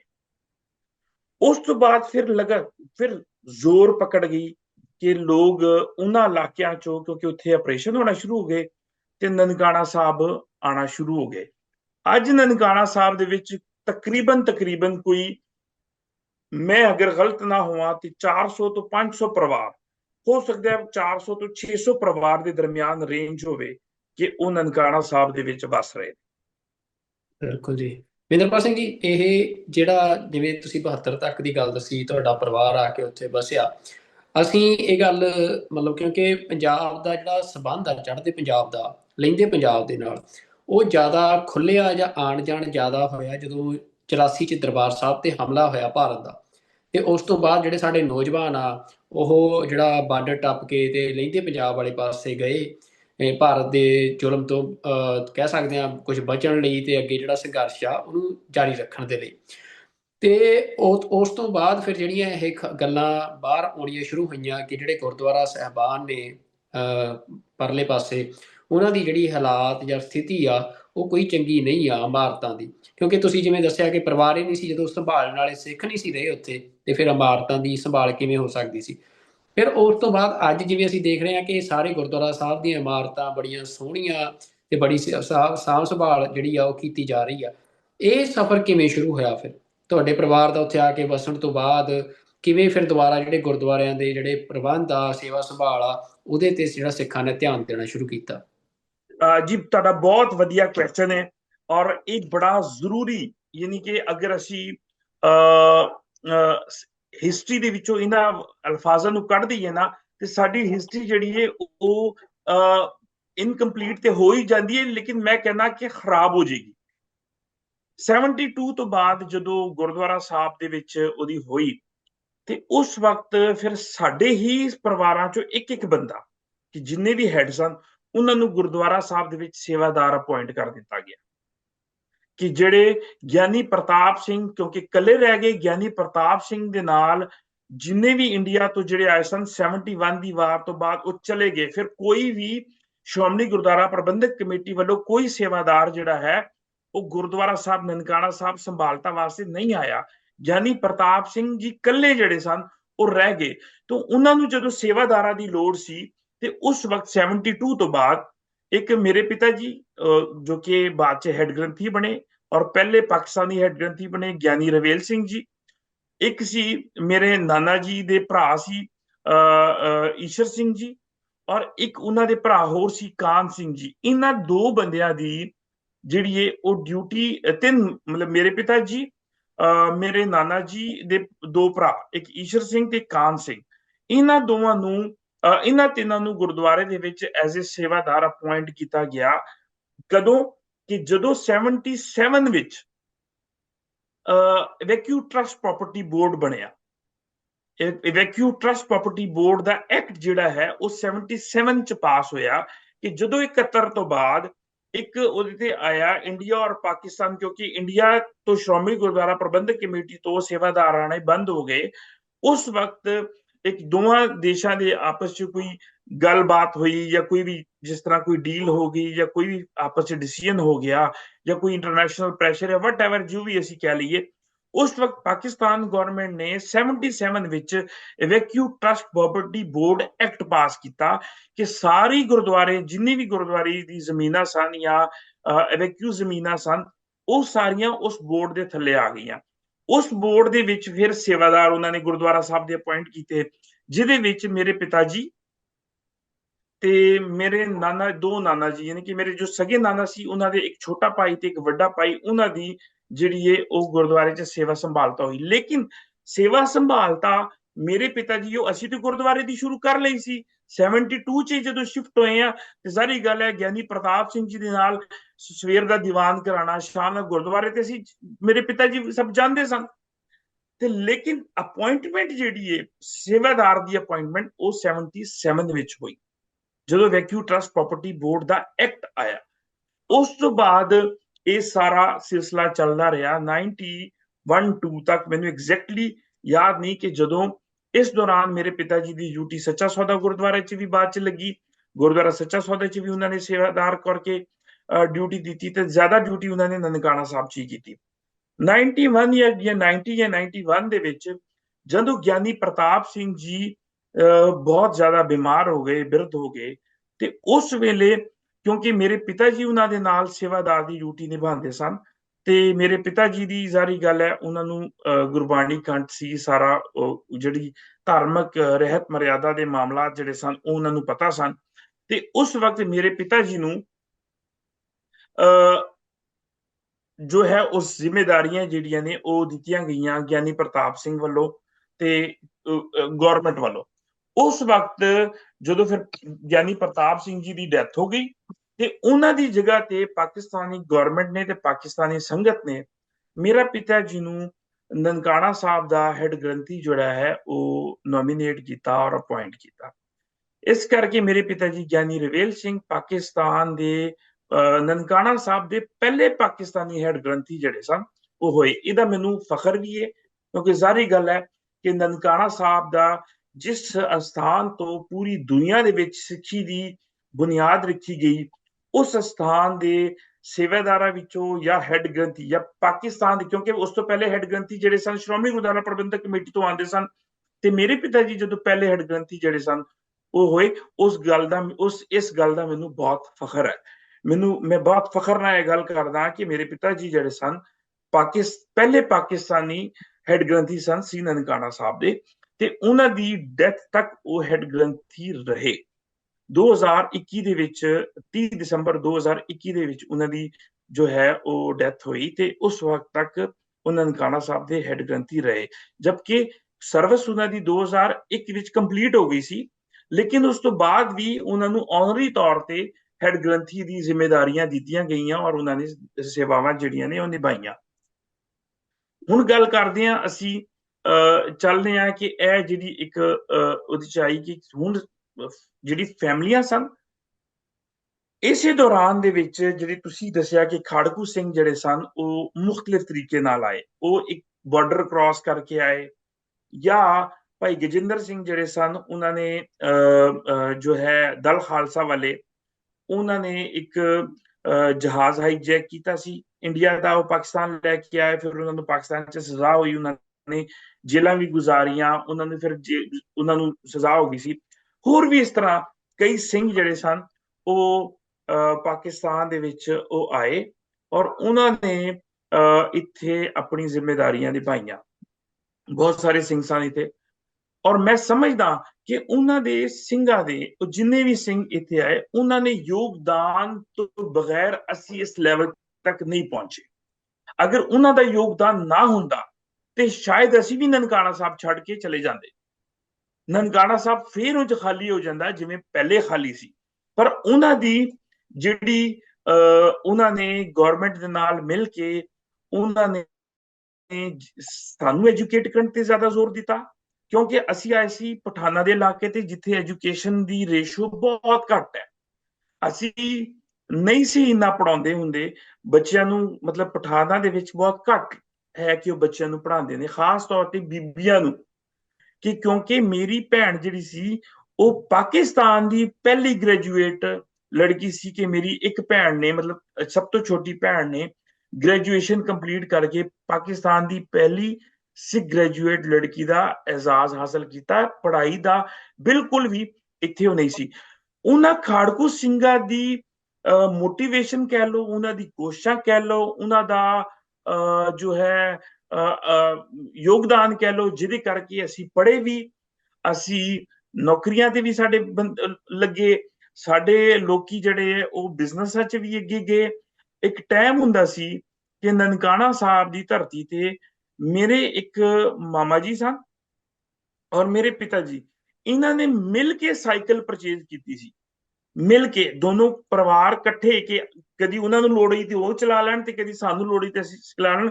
ਗੁਰਦੁਆਰੇ ਦੇ ਸਾਹਮਣੇ ਹੀ ਸਾਡਾ ਘਰ ਸੀ ਤੇ ਉਹ ਦੋਨੋਂ ਘਰ ਅਸੀਂ ਇਕੱਠੇ ਰਹਿੰਦੇ ਸਾਂ, ਸਾਡੀ ਕੰਧ ਸਾਂਝੀ ਸੀ ਤੇ ਇੱਕ ਸਾਈਕਲ ਚਲਾਉਂਦੇ ਸੀ। ਅੱਜ ਨਨਕਾਣਾ ਸਾਹਿਬ ਦੇ ਵਿੱਚ ਕੋਈ ਐਸਾ ਪਰਿਵਾਰ ਨਹੀਂ ਹੋਵੇਗਾ ਕਿ ਜਿਨ੍ਹਾਂ ਕੋਲ ਘੱਟੋ ਘੱਟ ਬਾਈਕ ਨਾ ਹੋਵੇ, ਤੇ ਸਾਈਕਲ ਵਾਲਾ ਦੌਰ ਹੀ ਨਹੀਂ ਹੈ। ਤੇ ਐਸੇ ਪਰਿਵਾਰ ਵੀ ਹੋਣਗੇ ਜਿਨ੍ਹਾਂ ਦੇ ਘਰ 'ਚ 5 ਗੱਡੀਆਂ ਖੜੀਆਂ ਹੋਣਗੀਆਂ। ਤੇ ਇਸ ਲੈਵਲ ਤੱਕ ਪਹੁੰਚਾਉਣ ਤੱਕ ਅਗਰ ਮੈਂ ਕਹਾਂ ਤੇ ਗੁਰੂ ਨਾਨਕ ਪਾਤਸ਼ਾਹ ਦੀ ਬਖਸ਼ਿਸ਼ ਸੀ। ਤੇ ਫਿਰ ਅਗਰ ਦੂਸਰੀ ਯੋਗਦਾਨ ਮੈਂ ਕਹਾਂ ਤੇ ਗਵਰਨਮੈਂਟ ਦਾ ਯੋਗਦਾਨ ਸੀ ਬਜ਼ਰੀਆ ਖਾੜਕੂ ਸਿੰਘ। ਕਿ ਅਸੀਂ ਅਗਰ ਮੈਂ ਉਹਨਾਂ ਦੇ ਯੋਗਦਾਨ ਨੂੰ ਨਾ ਕਾਊਂਟ ਕਰਾਂ ਤੇ ਫਿਰ ਮੈਂ ਇਹਦੇ ਵਾਸਤੇ ਬਹੁਤ ਸਖਤ ਲਫ਼ਜ਼ ਜਿਹੜਾ ਨਾ ਵਰਡ ਹੈ ਉਹ ਮੈਂ ਯੂਜ਼ ਕਰਨ ਲੱਗਾ ਕਿ ਅਗਰ ਉਹਨਾਂ ਦੇ ਯੋਗਦਾਨ ਨੂੰ ਅਸੀਂ ਨਾ ਕਰਾਂਗੇ ਤੇ ਅਸੀਂ ਫਿਰ ਸੈਲਫਿਸ਼ ਹੋਵਾਂਗੇ, ਅਸੀਂ ਅਹਿਸਾਨ ਫਰਾਮੋਸ਼ ਹੋਵਾਂਗੇ, ਅਸੀਂ ਬਗੈਰਤ ਹੋਵਾਂਗੇ ਕਿ ਅਗਰ ਅਸੀਂ ਉਹਨਾਂ ਦੇ ਯੋਗਦਾਨ ਨੂੰ ਯਾਦ ਨਾ ਕਰੀਏ। ਬਿਲਕੁਲ ਮਹਿੰਦਰਪਾਲ ਸਿੰਘ ਜੀ, ਕਿਵੇਂ ਦਾ ਯੋਗਦਾਨ? ਮਤਲਬ ਮੈਂ ਇਹ, ਕਿਉਂਕਿ ਤੁਸੀਂ ਬੜੀ ਇੰਟਰਸਟਿੰਗ ਗੱਲ ਕੀਤੀ ਆ, ਕਿਉਂਕਿ ਖਾੜਕੂ ਸਿੰਘਾਂ ਬਾਰੇ ਜਿਹੜਾ ਇਹ ਮਤਲਬ ਸਰਕਾਰਾਂ ਇੰਡੀਅਨ ਗਵਰਨਮੈਂਟ ਦਾ ਇਹੀ ਸੀ ਕਿ ਦੇਖੋ ਜੀ, ਜਿਵੇਂ ਉਹ ਤਾਂ ਅੱਤਵਾਦੀ ਕਹਿੰਦੇ ਆ ਵੀ ਇਹ ਅੱਤਵਾਦ ਫੈਲਾਉਂਦੇ ਸੀ ਜਾਂ ਬੰਦੇ ਹੀ ਮਾਰਦੇ ਸੀ ਜਾਂ ਐਵੇਂ ਦਾ ਹੀ ਜਿਹੜਾ ਉਹਨਾਂ ਦਾ ਇੱਕ ਨੈਰੇਟਿਵ ਉਹਨਾਂ ਨੇ ਸਿਰਜਿਆ। ਪਰ ਸਿੱਖਾਂ ਦੇ ਵਿੱਚ ਪਤਾ ਕਿ ਉਹ ਬਾਣੀ ਦੇ ਕਿੰਨੇ ਮਤਲਬ ਵੀ ਜਿਹੜੇ ਉਹੀ ਜਿਹੜੇ ਗੁਰੂ ਨਾਲ ਜੁੜੇ ਹੋਏ ਸਿੰਘ ਸੀ ਉਹੀ ਖਾੜਕੂ ਸਿੰਘ ਬਣੇ। ਪਰ ਜਿਹੜਾ ਉਹਨਾਂ ਦਾ ਇਹ ਪੱਖ ਆ ਕਿ ਉਹਨਾਂ ਨੇ ਕਿਵੇਂ ਜਿਹੜਾ ਇੱਕ ਤੁਹਾਡੇ 'ਚ ਸੋਸ਼ਲ ਰਿਫੋਰਮ, ਸੋਸ਼ਲ ਅਪਲਿਫਟਮੈਂਟ ਇੱਕ ਕਮਿਊਨਿਟੀ ਦੀ ਕੀਤੀ ਬਿਨਾਂ ਕਿਸੇ ਸਟੇਟ ਪਾਵਰ ਤੋਂ। ਕਿਉਂਕਿ ਸਿੱਖਾਂ ਕੋਲ ਉਦੋਂ ਵਿਜ਼ਨ ਜ਼ਰੂਰ ਸੀ ਉਹਨਾਂ ਖਾੜਕੂਆਂ ਕੋਲ, ਪਰ ਉਹਨਾਂ ਕੋਲ ਕੋਈ ਤਾਕਤ ਨਹੀਂ ਸੀ।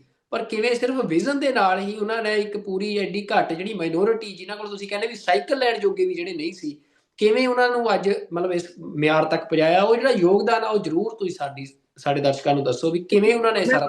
ਮੈਂ ਤੁਹਾਨੂੰ ਪਹਿਲੀ ਤਾਂ ਗੱਲ ਦੱਸੀ ਸੀ ਕਿ ਅਸੀਂ ਆਏ ਸਨ ਬੰਨੂ ਵਾਲੇ ਇਲਾਕਿਆਂ ਚੋਂ ਤੇ ਸਾਰੇ ਲੋਕ ਬੜੇ ਮਾੜੇ ਹੁੰਦੇ ਸਨ। ਬੜੇ ਮਾੜੇ ਹੋਣ ਦੀ ਵੀ ਤੁਹਾਨੂੰ ਮੈਂ ਦੱਸਦੀ ਕਿ ਦੋ ਪਰਿਵਾਰਾਂ ਨੇ ਮਿਲ ਕੇ ਇੱਕ ਸਾਈਕਲ ਪਰਚੇਜ਼ ਕੀਤੀ। ਇਹ ਗੱਲ ਕੋਈ ਮੈਂ ਜ਼ਿਆਦਾ ਪੁਰਾਣੀ ਨਹੀਂ ਗੱਲ ਕਰ ਰਿਹਾ, ਇਹ 90s ਦੀ ਵਿੱਚ ਹੀ ਇਹ ਐਸਾ ਹੁੰਦਾ ਸੀ। ਸਾਡੇ ਦੌਰ ਦੇ ਵਿੱਚ ਐਸਾ ਸੀ। ਹੁਣ ਮੈਂ 2-3 ਹੋਰ ਵੀ ਸਿੰਘਾਂ ਨੂੰ ਮੈਂ ਯਾਦ ਜ਼ਰੂਰ ਕਰਾਂਗਾ। ਅਮਰੀਕਾ ਤੋਂ ਹੀ ਗੰਗਾ ਸਿੰਘ ਢਿੱਲੋਂ ਹੁੰਦੇ ਸਨ, ਉਹ ਆਉਂਦੇ ਸਨ ਪਾਕਿਸਤਾਨ। ਉਹਨਾਂ ਦਾ ਵੀ ਆਪਣਾ ਯੋਗਦਾਨ ਸੀ। ਉਹ ਸਟਰੈਂਥਨ ਸਿੱਖ ਕਮਿਊਨਿਟੀ ਨੂੰ, ਜਿਹੜੀ ਸਾਡੀ ਸੰਗਤ ਨੂੰ ਸਟਰੈਂਥਨ ਕਰਨ ਦੇ ਵਿੱਚ ਆਪਣਾ ਰੋਲ ਪਲੇ ਕਰਦੇ ਸਨ। ਮਲੇਸ਼ੀਆ ਤੋਂ ਸਨ ਸੁਰਜੀਤ ਸਿੰਘ ਬਰਨਾਲਾ, ਜਿਹੜੇ ਕਿ ਮੇਰੇ ਪਿਤਾ ਜੀ ਦੇ ਬੜੇ ਕਰੀਬੀ ਦੋਸਤ ਬਣ ਗਏ ਸਨ। ਉਹਨਾਂ ਨੇ ਪੈਸੇ ਭੇਜਣੇ ਜਿਹਦੇ ਕਰਕੇ ਅਸੀਂ ਗੁਰਮੁਖੀ ਦੀ ਤਾਲੀਮ ਜਿਹੜੀ ਹੈ ਸਟਾਰਟ ਕੀਤੀ। ਲੇਕਿਨ ਗੁਰਮੁਖੀ ਦੀ ਤਾਲੀਮ ਜਿਹੜੀ, ਪੰਜਾਬੀ ਦੀ ਤਾਲੀਮ ਜਿਹੜੀ, ਅਸੀਂ ਜਦੋਂ ਗੁਰਬਾਣੀ ਨਾਲ ਜੁੜਨ ਲੱਗੇ ਉਸ ਵਕਤ ਸਾਨੂੰ ਸ਼ਦੀਦ ਜ਼ਰੂਰਤ ਸੀ ਸੰਥਿਆ ਦੀ, ਸਾਨੂੰ ਸ਼ਦੀਦ ਜ਼ਰੂਰਤ ਸੀ ਇਤਿਹਾਸ ਦੀ, ਸਾਨੂੰ ਸ਼ਦੀਦ ਜ਼ਰੂਰਤ ਸੀ ਜਿਹੜੀ ਰਹਿਤ ਮਰਿਆਦਾ ਦੀ। ਕਿਉਂਕਿ ਅਸੀਂ ਜਿੱਥੇ ਰਹਿੰਦੇ ਸਾਂ, ਥੋੜੇ ਜਿਹੇ ਰਹਿੰਦੇ ਸਾਂ, ਤੇ ਸਾਨੂੰ ਕੀ ਪਤਾ ਲੱਗਣਾ ਸੀ ਕਿ ਇਤਿਹਾਸ ਸਾਡਾ ਕੀ ਹੈ, ਸਾਡੀ ਰਹਿਤ ਮਰਿਆਦਾ ਕੀ ਹੈ, ਸਾਡੀ ਸਿੱਖੀ ਕੀ ਹੈ। ਅਸੀਂ ਬਸ ਇਹ ਸੀ ਕਿ ਕੇਸ ਰੱਖੇ ਹੋਏ ਨੇ, ਅੰਮ੍ਰਿਤ ਛਕਿਆ ਹੋਇਆ, ਉਹ ਕੁਝ ਚੀਜ਼ਾਂ ਦਾ ਸਾਨੂੰ ਪਤਾ ਸੀ, ਬਾਕੀ ਸਾਨੂੰ ਪਤਾ ਹੀ ਨਹੀਂ ਸੀ ਹੁੰਦਾ। ਉਸ ਵੇਲੇ ਦਮਦਮੀ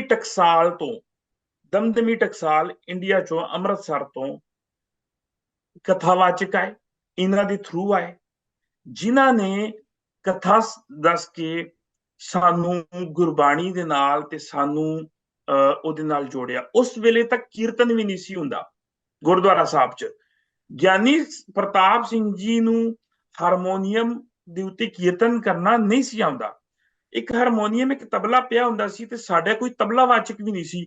ਮੇਰਾ ਭਰਾ ਸੀ ਜਾਂ ਮੇਰੇ ਇੱਕ ਜੋ ਗਿਆਨੀ ਪ੍ਰੇਮ ਸਿੰਘ ਜੀ ਅੱਜ ਕੱਲ ਉੱਥੇ ਗ੍ਰੰਥੀ ਨੇ ਨਨਕਾਣਾ ਸਾਹਿਬ 'ਚ, ਉਹ ਨਾਲ ਤਬਲਾ ਵਜਾਉਂਦੇ ਹੁੰਦੇ ਸਨ, ਤਬਲੇ ਦੀ ਸੇਵਾ ਕਰਦੇ ਹੁੰਦੇ ਸਨ।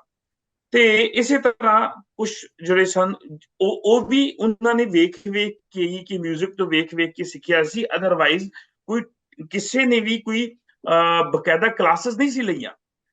ਪਰ ਉਸ ਵਕਤ 4-5 ਪਰਿਵਾਰ ਸਨ। ਅੱਛਾ, ਇਹਦੇ ਵਿੱਚ ਮੈਂ ਤੁਹਾਨੂੰ ਇੱਕ ਹੋਰ ਵੀ ਗੱਲ ਜੋੜਦਾ ਜਾਵਾਂ ਕਿ 4-5 ਸਿੱਖਾਂ ਦੇ ਪਰਿਵਾਰ ਸਨ ਜਿਹੜੇ ਕਿ ਸਿੰਘ ਸਜੇ ਹੋਏ ਸਨ, ਤੇ 2-3 ਪਰਿਵਾਰ ਐਸੇ ਸਨ ਜੋ ਕਿ ਸਿੰਘ ਨਹੀਂ ਸੀ ਸਜੇ, ਲੇਕਿਨ ਸਿੱਖੀ ਪੂਰੀ ਤਰ੍ਹਾਂ ਯਾਨੀ ਕਿ ਉਹ ਜੁੜੇ ਹੋਏ ਸਨ, ਗੁਰਦੁਆਰੇ ਦੇ ਨਾਲ ਜੁੜੇ ਹੋਏ ਸਨ। ਜਿਹੜਾ ਕਿ ਰਮੇਸ਼ ਸਿੰਘ ਦੇ ਪਿਤਾ ਜੀ ਸਨ, ਰਾਮ ਲਾਲ ਜੀ, ਉਹਨਾਂ ਦੇ ਇੱਕ ਚਾਚਾ ਜੀ ਸਨ ਸਾਈਂ ਦਾਸ ਜੀ, ਉਹਨਾਂ ਦੇ ਇੱਕ ਹੋਰ ਛੋਟੇ ਭਰਾ ਸਨ ਜੈ ਰਾਮ। ਇਹਨਾਂ ਦਾ ਪਰਿਵਾਰ ਵੀ ਸਾਡੇ ਨਾਲ ਜੁੜਿਆ ਸੀ ਗਿਆਨੀ ਪ੍ਰਤਾਪ ਸਿੰਘ ਜੀ ਵਾਸਤੇ। ਉਹ ਇੱਕ ਪੂਰੀ ਇੱਕ ਹਿਸਟਰੀ ਹੈ, ਅਸੀਂ ਉਹਨੂੰ ਹਿਸਟਰੀ ਚੋਂ ਕੱਢ ਨਹੀਂ ਸਕਦੇ। ਪਰ ਹੁਣ ਤੁਹਾਨੂੰ ਮੈਂ ਦੱਸਾਂ ਕਿ ਇਹਨਾਂ ਲੋਕਾਂ ਨੇ ਕੀ ਕੀਤਾ। ਜਿਹੜੇ ਖਾੜਕੂ ਸਿੰਘ ਸਨ, ਇਹਨਾਂ ਨੇ ਸਾਡੇ ਵਾਸਤੇ ਸ਼ੁੱਧ ਗੁਰਬਾਣੀ ਪੜ੍ਹਨ ਦਾ ਪ੍ਰਬੰਧ ਕੀਤਾ। ਇਹਨਾਂ ਨੇ ਸਾਨੂੰ ਕਥਾਵਾਚਕ ਦਿੱਤੇ।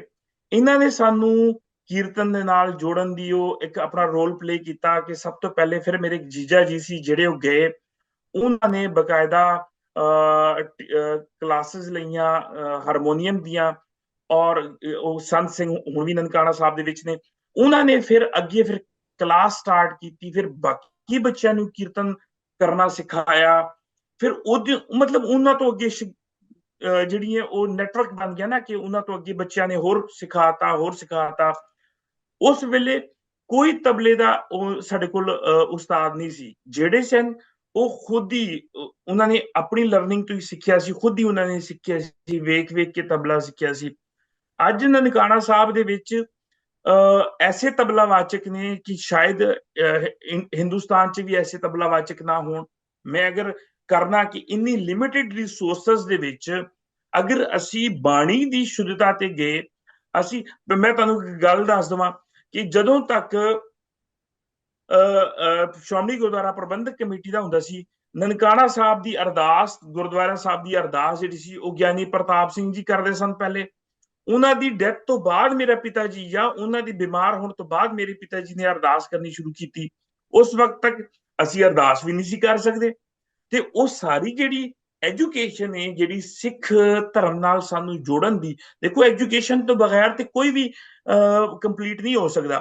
ਤੇ ਸਿੱਖ ਧਰਮ ਦੀ ਜੋ ਐਜੂਕੇਸ਼ਨ ਹੈ, ਜੋ ਸਾਨੂੰ ਆਪਣੀ ਧਰਮ ਦੀ ਐਜੂਕੇਸ਼ਨ ਹੈ, ਉਹਦੇ ਵਿੱਚ ਸਭ ਤੋਂ ਜ਼ਿਆਦਾ ਯੋਗਦਾਨ ਜਿਹੜਾ ਸੀ ਖਾੜਕੂ ਸਿੰਘਾਂ ਦਾ ਸੀ। ਕਿ ਉਹਨਾਂ ਨੇ ਸਾਨੂੰ ਸਿੱਖੀ ਦੇ ਨਾਲ ਜੋੜਿਆ, ਸਾਨੂੰ ਸਾਡੀ ਜੋ ਐਜੂਕੇਸ਼ਨ ਜੀ ਸਿੱਖੀ ਬਾਰੇ ਉਹਨੂੰ ਕੰਪਲੀਟ ਕੀਤਾ। ਕਥਾਵਾਚਕ ਸਾਡੇ ਕੋਲ ਆਏ, ਸਾਡੇ ਕੋਲ ਰਾਗੀ ਸਿੰਘ ਆਏ। ਯਾਨੀ ਕਿ ਅਸੀਂ ਅਗਰ ਕਹੀਏ ਕਿ ਅੱਜ ਅਗਰ ਮੈਂ ਇੱਕ ਦਾਅਵਾ ਕਰਦਾ ਕਿ ਪਾਕਿਸਤਾਨ ਦੇ ਵਿੱਚ ਦੁਨੀਆ ਦੀ ਸਭ ਤੋਂ ਜ਼ਿਆਦਾ ਅਗਰ ਸਟਰੋਂਗ ਸਿੱਖੀ ਹੈ ਨਾ, ਸਟਰੋਂਗ ਸਿੱਖੀ, ਇਹ ਉਹ ਪਾਕਿਸਤਾਨ ਵਿੱਚ ਹੈ। ਉਹਦੀ ਰੀਜ਼ਨ ਤੁਹਾਨੂੰ ਦੱਸਾਂ। ਅਸੀਂ ਅਗਰ 25,000 ਸਿੱਖ ਹਾਂ ਤੇ ਤੁਹਾਡੇ ਕੋਲ 2.5 ਕਰੋੜ ਸਿੱਖ ਨੇ ਇੰਡੀਆ ਦੇ ਵਿੱਚ, ਤੇ ਕਿਆ 2.5 ਕਰੋੜ ਚ 1.25 ਕਰੋੜ ਸਿੱਖ ਅੰਮ੍ਰਿਤਧਾਰੀ ਹੈ ਨੇ? ਨਹੀਂ, ਕੁਛ ਲੱਖ ਹੋਣਗੇ। ਲੇਕਿਨ ਸਾਡੀ ਜੋ ਸਿੱਖੀ ਬਾਰੇ ਉਹਦੀ ਹੈ ਕਿ ਪਾਕਿਸਤਾਨ ਦੇ ਵਿੱਚ more than 50% of our community, 50% ਤੋਂ ਜ਼ਿਆਦਾ ਜਿਹੜੇ ਸਿੱਖ ਨੇ ਉਹ ਅੰਮ੍ਰਿਤਧਾਰੀ। ਮੈਂ ਰੇਸ਼ੋ ਉੱਤੇ ਗੱਲ ਕਰ ਰਿਹਾ ਨਾ, ਕਿ ਅਸੀਂ ਰੇਸ਼ੋ ਦੇ ਨਾਲ ਜਾ ਰਹੇ ਹਾਂ। ਤੁਹਾਨੂੰ 2-3% ਵੀ 2-3% ਵੀ ਤੁਹਾਨੂੰ ਕੇਸਾਂ ਦੀ ਬੇਅਦਬੀ ਕਰਦੇ ਹੋਏ ਨਹੀਂ ਮਿਲਣਗੇ। ਕਿ ਅਗਰ ਕੋਈ ਅੰਮ੍ਰਿਤਧਾਰੀ ਨਹੀਂ ਹੈ ਨਾ, ਜੋ ਕਮ ਸੇ ਕਮ ਕੇਸਾਂ ਦੀ ਬੇਅਦਬੀ ਨਹੀਂ ਕਰ ਰਿਹਾ, ਉਹ ਕਕਾਰਾਂ ਦੀ ਬੇਅਦਬੀ ਨਹੀਂ ਕਰ ਰਿਹਾ। ਤੇ ਉਹ ਜਿਹੜੀ ਚੀਜ਼ ਹੈ, ਉਹ ਤੁਹਾਨੂੰ ਪਾਕਿਸਤਾਨ ਤੋਂ ਸਿਵਾ ਕਿਸੇ ਵੀ ਦੇਸ਼ 'ਚ ਇਤਨੀ ਸਟਰੋਂਗ ਨਹੀਂ ਮਿਲੇਗੀ। ਇਸ ਲੈਵਲ ਤੱਕ ਜੋ ਅਸੀਂ ਪਹੁੰਚੇ ਹਾਂ, ਉਹ ਖਾੜਕੂ ਸਿੰਘਾਂ ਦੀ ਜਿਹੜੀ ਮੈਂ ਕਹਿ ਲਾਂ ਕਿ ਉਹਨਾਂ ਦੀ ਜਿਹੜੀ ਯੋਗਦਾਨ ਹੈ ਨਾ, ਉਹਦੀ ਵਜ੍ਹਾ ਤੋਂ ਅਸੀਂ ਪਹੁੰਚੇ ਹਾਂ। ਬਿਲਕੁਲ। ਮਹਿੰਦਰਪਾਲ ਸਿੰਘ ਜੀ, ਤੁਸੀਂ ਕੁਝ ਸਿੰਘਾਂ ਦਾ ਜ਼ਿਕਰ ਕੀਤਾ, ਭਾਈ ਗਜਿੰਦਰ ਸਿੰਘ ਜੀ ਦਾ, ਗੰਗਾ ਸਿੰਘ ਹੋਰਾਂ ਦਾ, ਤੇ ਮਤਲਬ ਹੋਰ ਵੀ, ਕਿਉਂਕਿ ਤੁਸੀਂ ਜਵਾਨ ਹੋਏ ਹੋ, ਮੈਨੂੰ ਲੱਗਦਾ ਕਿ ਉਸੇ ਮਤਲਬ ਅਸੀਂ ਸਿੰਘਾਂ ਦੇ ਨੇੜੇ ਉਹਨਾਂ ਦੇ ਹੱਥਾਂ 'ਚ ਜਵਾਨ ਹੋਏ ਹਾਂ। ਤੇ ਮਤਲਬ ਤੁਹਾਡੀਆਂ ਕੋਈ ਯਾਦਾਂ ਉਹਨਾਂ ਸਿੰਘਾਂ ਦੇ ਨਾਲ? ਪਰਮਜੀਤ ਸਿੰਘ ਪੰਜਵੜ ਸੀ, ਭਾਈ ਮਹਿਲ ਸਿੰਘ ਜੀ ਸੀ, ਭਾਈ ਵਧਾਵਾ ਸਿੰਘ ਜੀ। ਉਸ ਤੋਂ ਬਾਅਦ ਅਗਰ ਮੈਂ ਕਰੀਏ ਤੇ ਬਹੁਤ ਸਾਰੇ ਸਿੰਘ ਇਹਨਾਂ ਦੇ ਨਾਲ ਜਿਹੜੇ ਦੇ ਮੇਨ ਹੈਡ ਤੇ ਇਹੀ ਸਨ।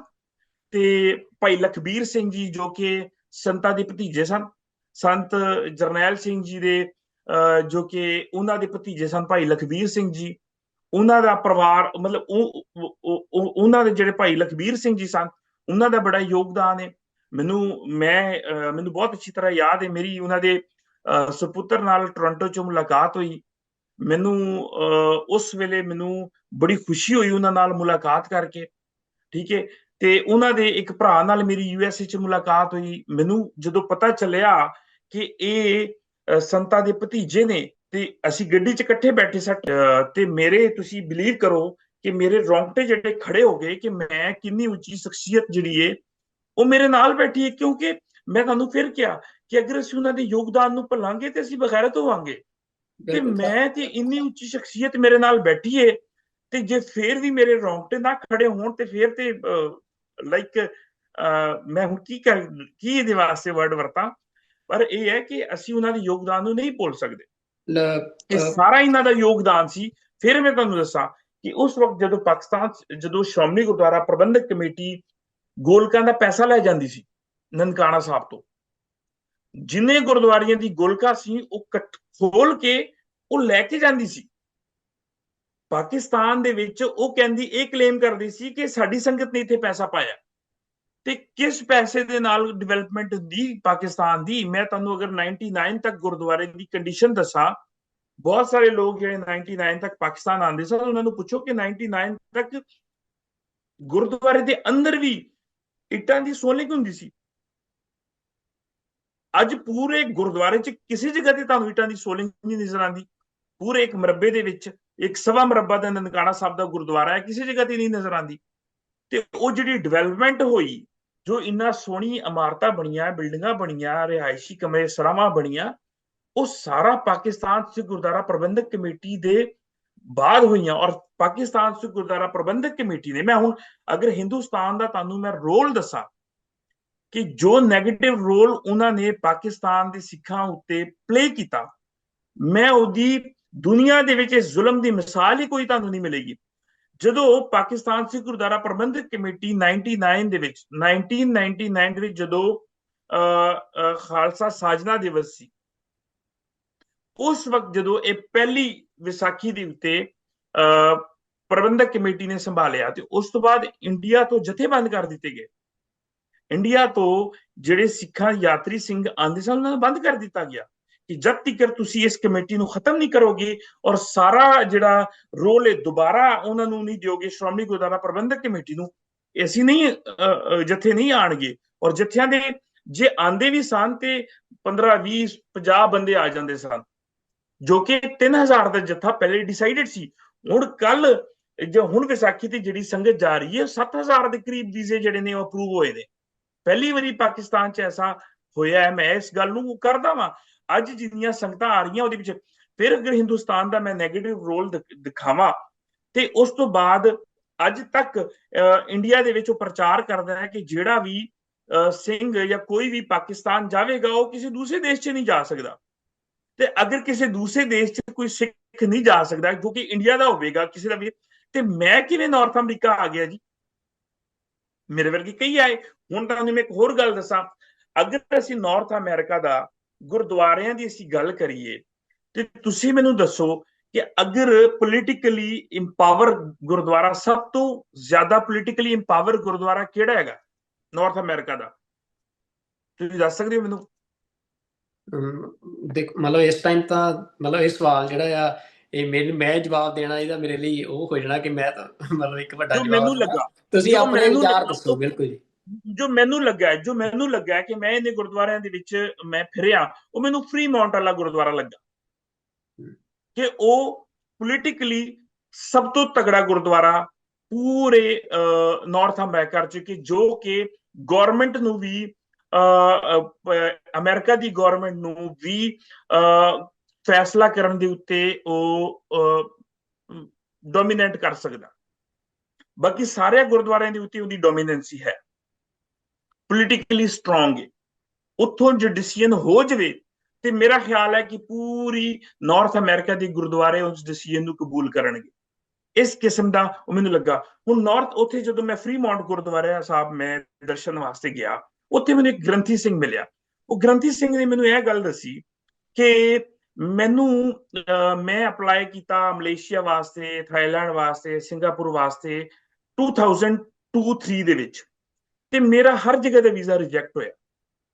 ਫਿਰ ਮੈਨੂੰ 2004 ਚ ਜਾਂ 5 ਚ ਨਨਕਾਣਾ ਸਾਹਿਬ ਜਾਣ ਦਾ ਮੌਕਾ ਮਿਲਿਆ। ਮੈਨੂੰ ਸ਼੍ਰੋਮਣੀ ਗੁਰਦੁਆਰਾ ਪ੍ਰਬੰਧਕ ਕਮੇਟੀ ਨੇ ਨਨਕਾਣਾ ਸਾਹਿਬ ਡਿਊਟੀ ਲਾਤੀ ਕਿ ਤੁਸੀਂ ਉੱਥੇ ਆਪਣੇ ਸੰਗਤ ਦੇ ਨਾਲ ਜਾਣਾ। ਤੇ ਜਦੋਂ ਉਹ ਜਾਣ ਲੱਗੇ ਤੇ ਕਹਿੰਦੇ ਮੈਨੂੰ ਬਹੁਤ ਸਾਰੇ ਲੋਕਾਂ ਨੇ ਰੋਕਿਆ ਕਿ ਤੂੰ ਬਾਹਰ ਜਾਣ ਦੀ ਟਰਾਈ ਕਰ ਰਿਹਾ, ਜੇ ਤੂੰ ਪਾਕਿਸਤਾਨ ਗਿਆ ਫਿਰ ਤੇ ਤੇਰਾ ਕਿਤੇ ਵੀ ਵੀਜ਼ਾ ਨਹੀਂ ਲੱਗਣਾ।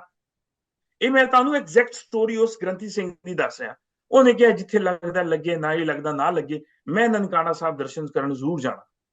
ਕਹਿੰਦੀ ਜੀ ਮੈਂ ਨਨਕਾਣਾ ਸਾਹਿਬ ਗਿਆ ਤੇ ਮੈਂ ਤੁਹਾਨੂੰ ਉੱਥੇ ਹੀ ਟੋਕ ਕੇ ਕਿਹਾ, ਮੈਂ ਕਿਹਾ ਜਿੱਥੋਂ ਵੀਜ਼ਾ ਲੱਗਦਾ ਹੈ ਤੁਹਾਨੂੰ ਉੱਥੇ ਹੀ ਰੋਕਣ ਡਏ ਸਨ। ਜਿੱਥੇ ਵੀਜ਼ਾ ਲੱਗਦਾ ਨਾ, ਇੱਥੇ ਸਟੈਂਪ ਪਾਸਪੋਰਟ ਤੇ ਨਹੀਂ, ਇਸ ਪਾਸਪੋਰਟ ਤੇ ਸਟੈਂਪ ਲੱਗਦੀ ਹੈ, ਤੈਨੂੰ ਉੱਥੇ ਜਾਣ ਤੋਂ ਰੋਕ ਰਹੇ ਸਨ। ਤੇ ਉਸ ਵਕਤ ਕਹਿੰਦੇ ਫਿਰ ਮੈਂ ਚਲਾ ਗਿਆ, ਤੇ ਕਹਿੰਦਾ ਮੈਂ ਉੱਥੇ ਗਿਆ। ਉਸ ਤੋਂ ਬਾਅਦ ਮੈਂ Malaysia, Thailand, Singapore, UK, Germany, ਕਿਹੜਾ ਕੋਲਾ ਮੁਲਕ ਮੈਂ ਨਹੀਂ ਵੇਖਿਆ। ਤੁਸੀਂ ਮੇਰੇ ਪਾਸਪੋਰਟਾਂ ਦੀ ਹਿਸਟਰੀ ਦੇਖ ਲਓ, ਕਿਹੜਾ ਕੰਟਰੀ ਹੈ ਜਿਹਦੀ ਮੇਰੇ ਤੇ ਵੀਜ਼ਾ। ਉਸ ਤੋਂ ਪਹਿਲੇ ਨਨਕਾਣਾ ਸਾਹਿਬ ਜਾਣ ਤੋਂ ਪਹਿਲੇ ਕਿਸੇ ਜਗ੍ਹਾ ਤੇ ਮੇਰੀ ਵੀਜ਼ਾ ਨਹੀਂ ਸੀ ਲੱਗਦਾ। ਨਨਕਾਣਾ ਸਾਹਿਬ ਜਾਣ ਤੋਂ ਬਾਅਦ ਮੈਂ ਅੱਜ ਨਾਰਥ ਅਮਰੀਕਾ ਦੇ ਸਭ ਤੋਂ ਸਟਰੋਂਗ ਗੁਰਦੁਆਰੇ ਦੇ ਵਿੱਚ ਮੈਂ ਗ੍ਰੰਥੀ ਹਾਂ।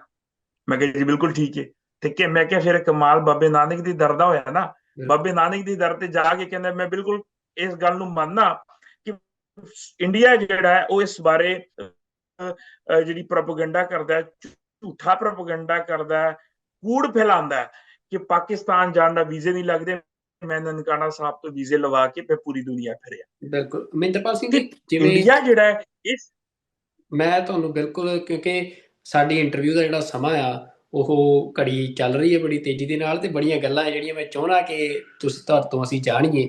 ਮਤਲਬ ਉਹ ਤੋਂ ਪਹਿਲਾਂ ਮੈਂ ਇਹ ਜਾਣਨਾ ਚਾਹੁੰਦਾ ਕਿ ਜਿਹੜਾ ਗੁਰਦੁਆਰਾ ਸਾਹਿਬ ਦਾ ਉੱਥੇ ਮਤਲਬ ਸੇਵਾ ਸੰਭਾਲ ਦੇ ਵਿੱਚ ਸੁਧਾਰ ਆਇਆ, ਉਹਦੇ ਬਾਰੇ ਵੀ ਜ਼ਰੂਰ ਦੱਸੋ। ਕਿਉਂਕਿ ਤੁਸੀਂ ਭਾਈ ਲਖਵੀਰ ਸਿੰਘ ਹੋਰਾਂ ਦਾ ਜ਼ਿਕਰ ਕੀਤਾ, ਮੈਂ ਜਿੰਨਾ ਕੁ ਪੜ੍ਹਿਆ ਕਿ ਉਹ ਜਦੋਂ ਇੱਥੋਂ ਕੈਨੇਡਾ ਤੋਂ ਗਏ, ਉਹਨਾਂ ਦਾ ਕਾਫੀ ਵੱਡਾ ਯੋਗਦਾਨ ਰਿਹਾ ਗੁਰਦੁਆਰਾ ਸਾਹਿਬ ਦੀਆਂ ਇਮਾਰਤਾਂ ਸਾਰਨ 'ਚ, ਤੇ ਖਾੜਕੂ ਸਿੰਘਾਂ ਨੇ ਉੱਥੋਂ ਦੀ ਸਰਕਾਰ ਦੇ ਨਾਲ ਜਿਹੜਾ ਆ ਤਾਲਮੇਲ ਕਰਕੇ ਤੇ ਕਿਵੇਂ ਗੁਰਦੁਆਰਾ ਸਾਹਿਬ ਦੇ ਜਿਹੜੇ ਸਾਰੇ ਸੁਧਾਰ ਦੇ ਵਿੱਚ ਯੋਗਦਾਨ ਪਾਇਆ, ਉਹਦੇ ਬਾਰੇ ਜ਼ਰੂਰ 1-2 ਮਿੰਟ ਦੇ ਵਿੱਚ ਤੁਸੀਂ ਜਿਹੜਾ ਵੇਰਵਾ ਆ ਜ਼ਰੂਰ ਮੈਂ ਤੁਹਾਨੂੰ ਦੱਸਾਂਗਾ ਕਿ ਪਾਕਿਸਤਾਨ ਸਿੱਖ ਗੁਰਦੁਆਰਾ ਪ੍ਰਬੰਧਕ ਕਮੇਟੀ ਦੇ ਬਣਾਉਣ ਦੇ ਵਿੱਚ ਉਹਨਾਂ ਦਾ ਯੋਗਦਾਨ ਸੀ। ਪਾਕਿਸਤਾਨ ਸਿੱਖ ਗੁਰਦੁਆਰਾ ਪ੍ਰਬੰਧਕ ਕਮੇਟੀ ਦੀ ਬਣਨ ਤੋਂ ਬਾਅਦ ਉਹਨਾਂ ਨੂੰ ਟ੍ਰੇਨ ਕਰਨ 'ਚ ਉਹਨਾਂ ਦਾ ਯੋਗਦਾਨ ਸੀ। ਉਹਨਾਂ ਨੇ ਕਿਵੇਂ ਕੰਮ ਕਰਨਾ ਹੈ। ਤੁਸੀਂ ਖਾੜਕੂ ਸਿੰਘਾਂ ਦੀ ਗੱਲ ਕਰ ਰਹੇ ਹੋ? ਮੈਂ ਖਾੜਕੂ ਸਿੰਘਾਂ ਦੀ ਗੱਲ ਕਰ ਰਿਹਾ। ਸਿੰਘ ਦੀ, ਭਾਈ ਗਜਿੰਦਰ ਸਿੰਘ ਦੀ, ਭਾਈ ਪਰਮਜੀਤ ਸਿੰਘ ਜੀ ਪੰਜਵੜ ਦੀ, ਇਹਨਾਂ ਸਾਰੇ ਸਿੰਘਾਂ ਦੀ ਗੱਲ ਕਰ ਰਿਹਾ।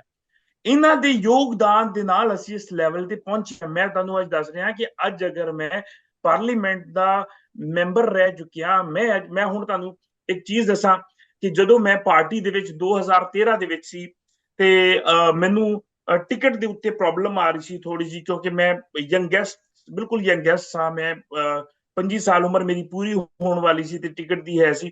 ਤੇ ਉਸ ਵਕਤ ਮੇਰਾ ਖਿਆਲ ਹੈ ਕਿ ਚਾਚਾ ਵਧਾਵਾ ਸਿੰਘ ਤੇ ਭਾਈ ਗਜਿੰਦਰ ਸਿੰਘ ਨੇ ਸਾਡੀ ਪਾਰਟੀ ਨੂੰ ਕਿਹਾ ਕਿ ਤੁਸੀਂ ਕਿਸੇ ਸਿੱਖ ਨੂੰ ਜ਼ਰੂਰ, ਪਾਕਿਸਤਾਨ ਤਹਿਰੀਕ ਇਨਸਾਫ ਨੂੰ ਕਿਹਾ ਕਿ ਤੁਸੀਂ ਕਿਸੇ ਸਿੱਖ ਨੂੰ ਜ਼ਰੂਰ ਰੱਖਣਾ। ਤੇ ਫਿਰ ਉਸ ਵਕਤ ਉਹਨਾਂ ਨੇ, ਅੱਛਾ ਇਹ ਨਹੀਂ ਕਿ ਸਿਰਫ ਤਹਿਰੀਕ ਇਨਸਾਫ ਦੇ, ਇਹੀ ਚੀਜ਼ ਉਹਨਾਂ ਨੇ ਨੂਨ ਲੀਗ ਨੂੰ ਵੀ ਕੀਤੀ। ਇਹੀ ਚੀਜ਼ ਉਹਨਾਂ ਨੇ ਦੂਸਰੀ ਪਾਰਟੀਆਂ 'ਚ ਜਿੱਥੇ ਜਿੱਦਾਂ ਰੋਲ ਚੱਲਦਾ ਸੀ, ਜਿੱਥੇ ਉਹਨਾਂ ਦਾ ਉਹਨਾਂ ਨੇ ਕੀਤਾ। ਤੇ ਮੈਨੂੰ ਅਗਰ ਟਿਕਟ ਮਿਲੀ, ਬੇਸ਼ੱਕ ਮੇਰੀ ਪਾਰਟੀ 'ਚ ਮਿਹਨਤ ਵੀ ਹੋਏਗੀ, ਮੇਰੀ ਪਾਰਟੀ 'ਚ ਦੌੜ ਭੱਜ ਵੀ ਹੋਏਗੀ, ਸਾਰਾ ਕੁਝ ਹੋਏਗਾ, ਲੇਕਿਨ ਉਹਨਾਂ ਨੇ ਇਸ ਪਾਸੇ ਧਿਆਨ ਕਰਾਇਆ ਕਿ ਸਿੱਖਾਂ ਨੂੰ ਤੁਸੀਂ ਉਹ ਕਰੋ। 2013 ਵਿੱਚ 3 ਸਿੱਖਾਂ ਨੂੰ ਟਿਕਟਾਂ ਮਿਲੀਆਂ। ਪੀਟੀਆਈ ਤੋਂ ਪੰਜਾਬ ਵਿੱਚ ਮੈਨੂੰ ਟਿਕਟ ਮਿਲੀ। ਮੈਨੂੰ ਤੀਸਰੇ ਨੰਬਰ ਦੀ, ਸਾਡੀ ਉਨੀ ਪ੍ਰਾਇੋਰਟੀ ਲਿਸਟ ਬਣਦੀ ਹੈ, ਮੈਨੂੰ ਤੀਸਰੇ ਨੰਬਰ ਦੀ ਟਿਕਟ ਮਿਲੀ। ਨੂਨ ਲੀਗ ਦੇ ਵਿੱਚ 5ਵੇਂ ਨੰਬਰ ਦੀ ਟਿਕਟ ਰਮੇਸ਼ ਸਿੰਘ ਅਰੋੜਾ ਨੂੰ ਮਿਲੀ। ਤੇ ਕੇਪੀ ਦੇ ਵਿੱਚ ਖੈਬਰ ਪਖਤੂਨਖਵਾ 'ਚ ਪਹਿਲੇ ਨੰਬਰ ਦੀ ਟਿਕਟ ਸਵਰਨ ਸਿੰਘ ਨੂੰ ਮਿਲੀ। 3 ਸਿੰਘਾਂ ਨੂੰ ਟਿਕਟਾਂ ਮਿਲੀਆਂ ਪਹਿਲੀ ਵਾਰੀ 2013 'ਚ। 2013 ਤੋਂ ਪਹਿਲੇ ਕਿਸੇ ਵੀ ਪਾਰਟੀ ਨੇ ਕਦੀ ਵੀ ਸਿੱਖਾਂ ਨੂੰ ਟਿਕਟ ਨਹੀਂ ਸੀ ਦਿੱਤੀ। 2005-6 ਤੱਕ ਕਿਸੇ ਵੀ ਸਵਾਏ ਵੈਕਿਊ ਪ੍ਰਾਪਰਟੀ ਬੋਰਡ ਦੇ ਕਿਸੇ ਵੀ ਮਹਿਕਮੇ 'ਚ ਕੋਈ ਸਿੱਖ ਨਹੀਂ ਸੀ ਹੁੰਦਾ। ਉਹ ਇਹਨਾਂ ਨੇ ਯੋਗਦਾਨ ਕੀਤਾ ਕਿ ਉਸ ਵਕਤ ਮੈਂ ਵੀ ਪੁਲਿਸ 'ਚ ਭਰਤੀ ਹੋਣ ਚਲਾ ਗਿਆ ਸੀ, ਮੈਨੂੰ ਭੇਜਿਆ ਗਿਆ ਸੀ ਕਿ ਵਿਦਆਊਟ ਕਿਸੇ ਉੱਤੋਂ ਮੈਂ ਕਿ ਐਪਲੀਕੇਸ਼ਨ ਨਹੀਂ ਸੀ, ਕੋਈ ਚੀਜ਼ ਨਹੀਂ ਸੀ, ਸਾਨੂੰ ਡਾਇਰੈਕਟ ਸਾਡਾ ਉੱਥੇ ਜਾ ਕੇ ਟੈਸਟ ਹੋਇਆ ਔਰ ਇੰਟਰਵਿਊ ਹੋਇਆ। ਹਾਲਾਂਕਿ ਨਾ ਅਸੀਂ ਐਪਲੀਕੇਸ਼ਨ ਨਾ ਕਿਤੇ ਅਸੀਂ ਅਪਲਾਈ ਕੀਤਾ, ਤਾਂ ਕੁਝ ਸਾਨੂੰ ਖਾੜਕੂ ਸਿੰਘਾਂ ਵੱਲੋਂ ਹੁਕਮ ਆਇਆ ਕਿ ਜਾਓ ਪਹੁੰਚੋ ਤੇ ਜਾ ਕੇ ਡੀਪੀਓ ਦੇ ਆਫਿਸ 'ਚ ਜਾ ਕੇ ਤੁਸੀਂ ਮੇਜਰਮੈਂਟ ਕਰਾਓ ਤੇ ਟੈਸਟ ਦਿਓ। ਅਸੀਂ ਅਪਲਾਈ ਵੀ ਨਹੀਂ ਸੀ ਕੀਤਾ ਕਿਸੇ ਵੀ ਜਗ੍ਹਾ ਤੇ ਉਹ ਗਵਰਨਮੈਂਟ ਨਾਲ ਉਹਨਾਂ ਦੇ ਅੱਛੇ ਸੰਬੰਧ ਸਨ। ਜਦੋਂ ਇੱਥੇ ਆਏ ਉਹਨਾਂ ਨੇ ਅੱਛਾ ਸੰਬੰਧ ਬਣਾਇਆ। ਉਹਨਾਂ ਨੇ ਸਾਡੀ ਖਾਤਰ, ਜੋ ਪਾਕਿਸਤਾਨ 'ਚ ਰਹਿਣ ਵਾਲੇ ਸਿੱਖ ਸਨ, ਉਹਨਾਂ ਦੀ ਖਾਤਰ ਉਹਨਾਂ ਨੇ ਬਹੁਤ ਕੁਝ ਬਰਦਾਸ਼ਤ ਵੀ ਕੀਤਾ, ਬਹੁਤ ਕੁਝ ਉਹਨਾਂ ਨੇ ਸਾਡੇ ਵਾਸਤੇ ਕੁਰਬਾਨ ਵੀ ਕੀਤਾ। ਮੈਂ ਸਮਝਦਾ ਕਿ ਉਹਨਾਂ ਨੇ ਅਗਰ ਮੈਂ ਇਹ ਗੱਲ ਕਰਾਂਗਾ ਤੇ ਮਾੜੀ ਨਹੀਂ ਹੋਏਗੀ ਕਿ ਬੇਸ਼ੱਕ ਉਹਨਾਂ ਕੋਲੋਂ ਸੰਗਤਾਂ ਰਹਿ ਗਈਆਂ ਇੰਡੀਆ ਵਿੱਚ ਜਾਂ ਬਾਹਰ ਰਹਿ ਗਈਆਂ, ਉਹਨਾਂ ਕੋਲੋਂ ਆਪਣੀ ਫੈਮਲੀਆਂ ਰਹਿ ਗਈਆਂ ਬਾਹਰ, ਪਰ ਉਹਨਾਂ ਨੇ ਸਾਨੂੰ ਆਪਣੀ ਫੈਮਲੀ ਜਾਣ ਕਰਕੇ, ਆਪਣੇ ਬੱਚੇ ਜਾਣ ਕਰਕੇ, ਸਾਡੀ ਜਿਹੜੀ ਉਹਨਾਂ ਨੇ ਟ੍ਰੇਨਿੰਗ ਕੀਤੀ, ਸਾਨੂੰ ਉਹਨਾਂ ਨੇ ਆਪਣੇ ਪੈਰਾਂ ਤੇ ਖੜਾ ਕੀਤਾ।